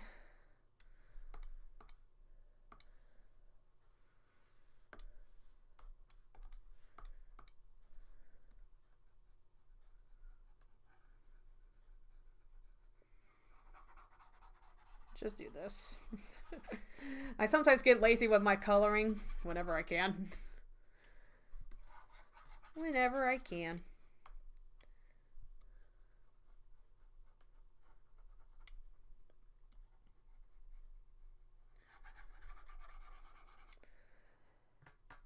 also, any animation tips to help me on my journey as a beginner at animating? I kind of went over the basic tips already for how I use FireAlpaca to animate. You can go back and look on that after the stream.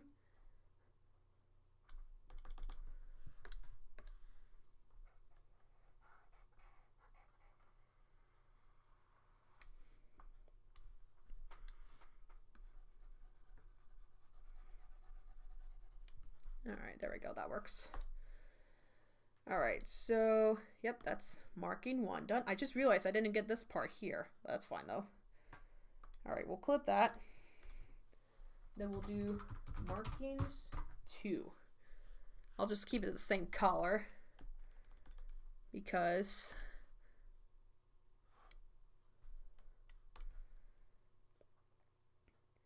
Alright, it's wolf. No, this is a cat. This is a character from the Warrior Cat series. This is Maple Shade. Warrior Cats is by Aaron Hunter. It's really popular.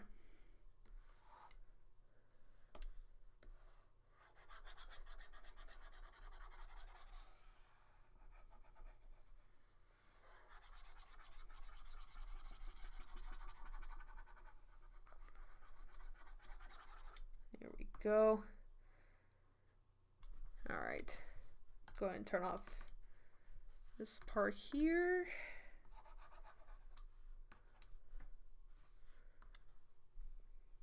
Cute character. Yeah. The character is from Warriors, but this is my design for her. Like, people have like different designs for the characters. Like, there are like an endless number of characters. And there's an endless, like, number of different designs done by, like, different people. See how it looks so far. Looks good. Looks good. Alright, markings 3. Where's the sketch? Here it is. Do you have any tips on how to draw fear? Like, an expression of fear? Here, let me get this part real quick. Hold up. Alright.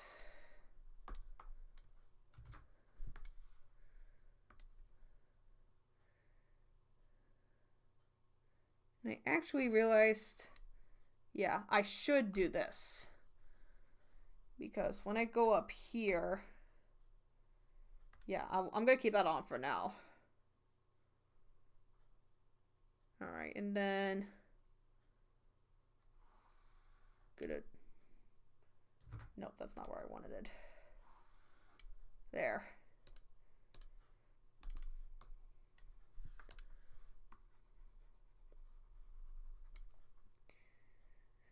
You create a new character, but it's for you. Oh, how to draw fur. It really just depends on your art style, really. You just draw fur the way you want to.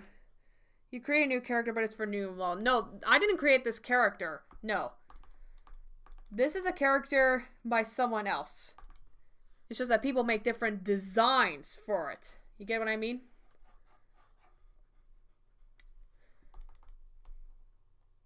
Now, if you were to create your own character, you'd like have your own design and it'd be a character that you made.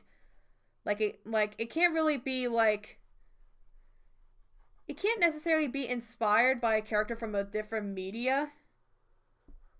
Like, they can have like their own personality or something like that. Like, if you know my series, The Wolf in Our Hearts, those are characters that I did make.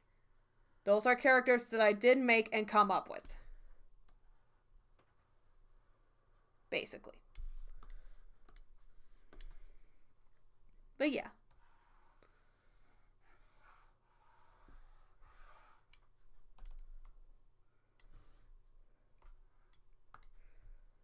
Alright. I'm gonna go ahead and do this. It'll be easier that way.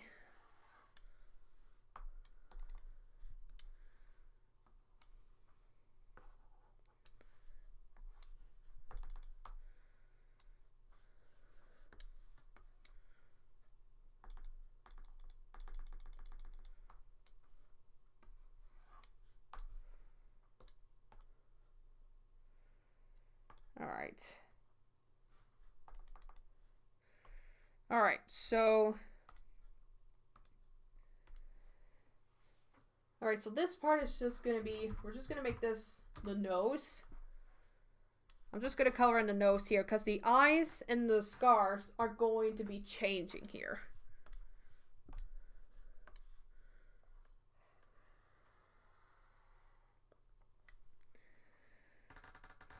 I enjoyed Wolf in Our Hearts. That was good. Well, thanks, Matt.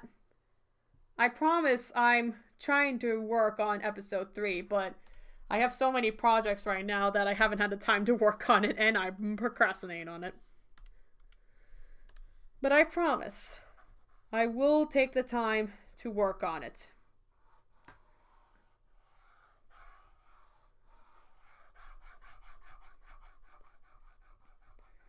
Hello, Running Wolf. Welcome. Alright, so here's the nose. I'll just keep this as a little its own thing because we won't have to clip it. Alright, so eyes and scar. So let's go ahead and let's do the scar color first. It's like Paint Tool Sai, but Paint Tool Sai cannot make an animation. I remember I saw someone who made like Paint Tool Sai and I was like, I want to get that. And then I learned about FireAlpaca and I'm like, this is kind of like it.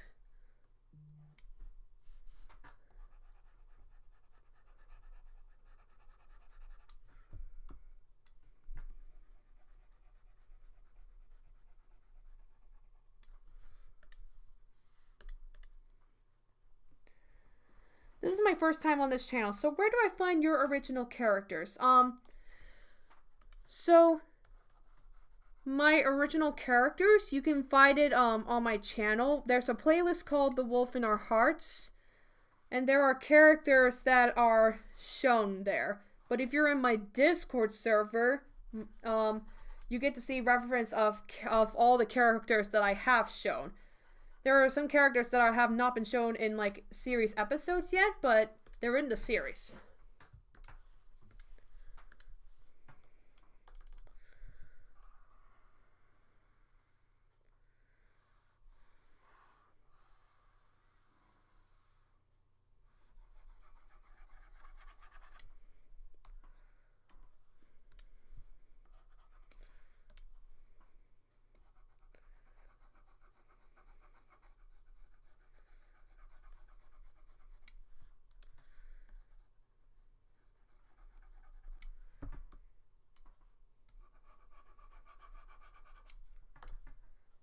Alright, there we go.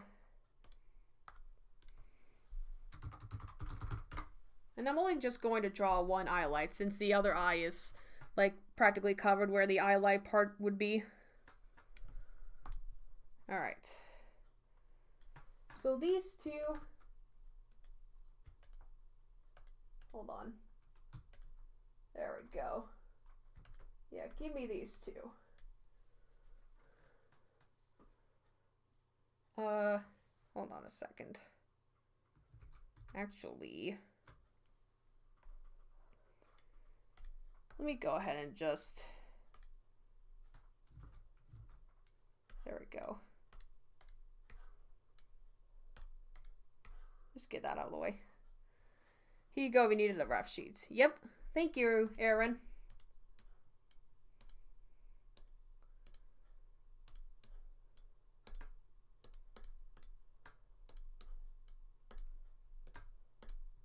Don't actually need that body layer on. Alright, alright. I'm gonna go ahead.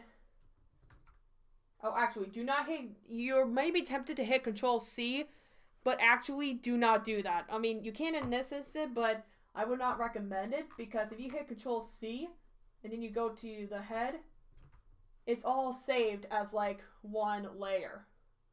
Well, actually, see, it only got the base color. So instead, you have to select all of these and then duplicate it. I know it's a bit of a long process, but it's really the best you can do for this instance. Alright, we're done with this frame here. This frame's all done. So we don't need that no more. Alright, and then let's go ahead and get the rest of these guys over to there. Over to the frames.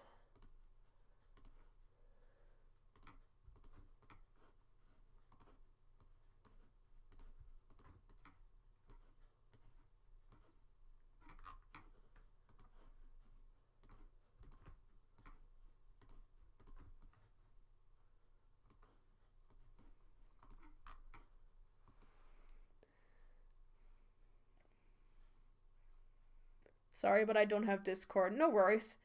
Should I start reading Warriors as my next book series? You can. It'd be interesting to read. I never really read the books myself, only like a few, like a handful. But I mainly learned from the community and like YouTube videos and such.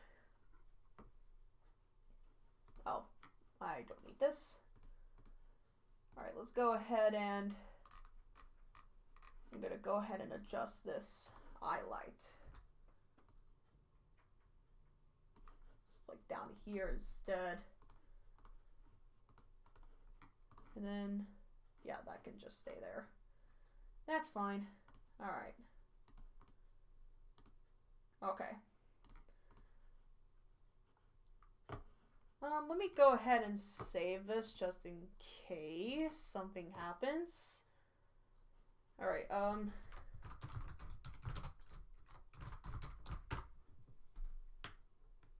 there we go. Alright,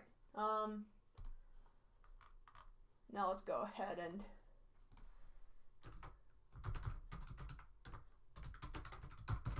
eyes and scars.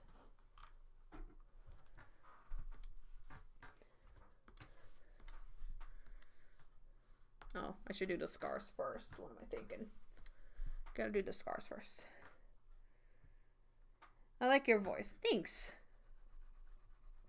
Thank you very much.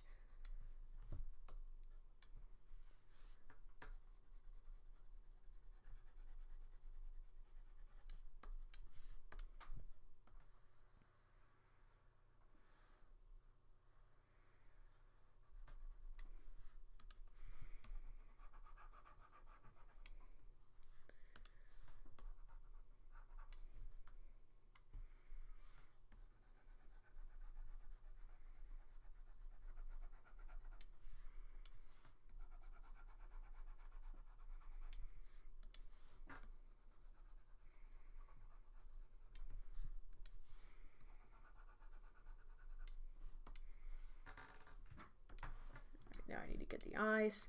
We're almost done on the animation here. So for the little head animation that I'm going to do after I color this in, if you wanted to, you could just do this in animation. If you wanted it to be more, like in editing, if you wanted it to be more precise, like if you have an editing program that is able to do tweening, like Premiere Pro or something like that, then you can probably just like export the head frames, like just the head frames, and then just move them there. But for this instance, I'm just going to do, I'm just going to move the heads myself. It'll be no problem.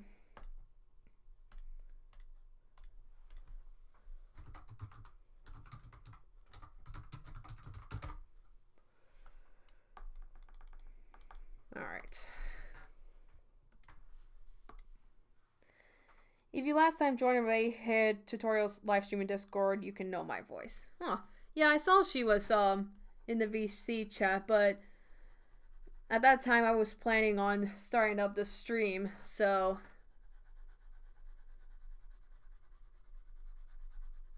unfortunately I couldn't join in.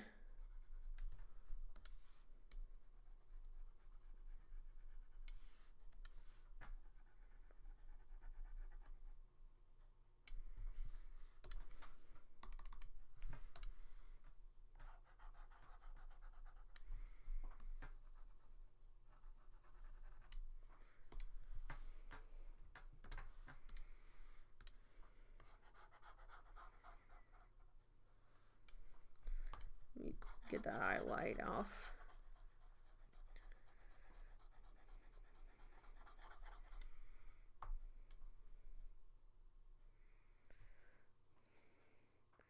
I will join the Discord, but not now because I'm being sneaking in. It's 12:04 a.m. No worries.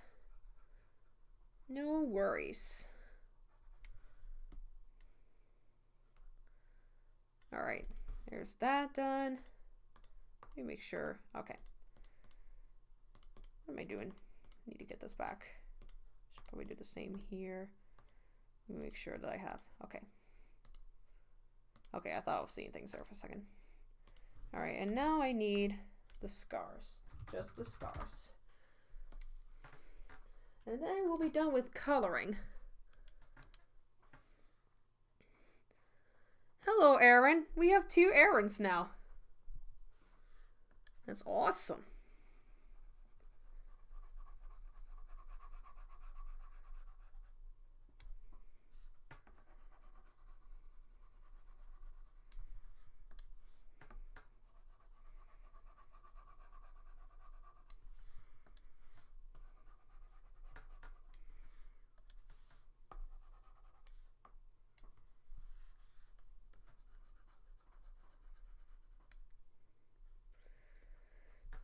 Lucifer, how old are you? I'm actually 20. I will be 21 in March. March 24th to be exact. I'll be turning 21 on March of next year. Alright. There we go. Alright. So we finished up this part here. Do I really want to do... I don't think I'm going to move the head at all. Okay, so if you want to make like a loop animation, what I do is take this frame 3 here that looks like this, and then duplicate it. And you can just move it up. And you can just call it like frame 5. And then do the same here. Call it frame 6. And now let's go ahead and hit onion skin mode. Put all these on. And let's watch the results.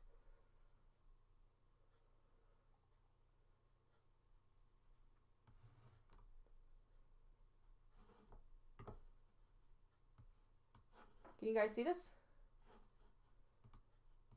Let me make sure you guys can. Okay, you guys can see it. Okay, good. There is our finished animation. And that's how you animate on FireAlpaca.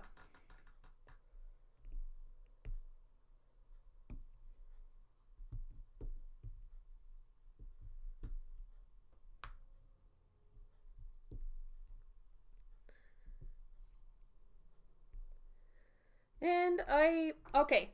Alright, so one last thing I'm going to go ahead and teach. One last thing. Go ahead and turn onion skin off. Okay, so you probably want to know, like, how do you export, like, the frames? Once you're done with the coloring, the animation, all of it. How do you export it? There is an option. You go to File, and you can hit Export Layers Onion Skin mode, but I would rather not do that. It's kind of tedious, honestly. I would rather instead you go to the export option, and then on the file format, you go here and you hit transparent PNG. Then you hit OK, save it to wherever you want. I'll save it in documents, and then save it as Maple Shade Frame 1. And you gotta make sure that you have this frame on visibility only. And then once you get that exported, you move on to the next one. Export it how you did the first one, then click it off, and then do the same for the others. And that, my friends, is how you do animation on FireAlpaca. Does anyone have any other questions for me about FireAlpaca? Because I'm going to go ahead and end it here. If anyone else has like any other questions, you can always comment on the stream's comment section, and I will answer you through there. But if anyone has any last remaining questions for me.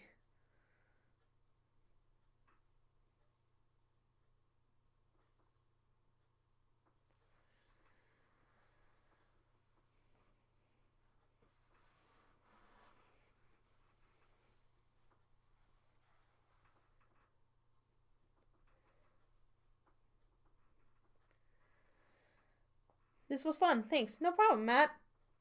I hope these tutorials have helped you guys figure out FireAlpaca in some way.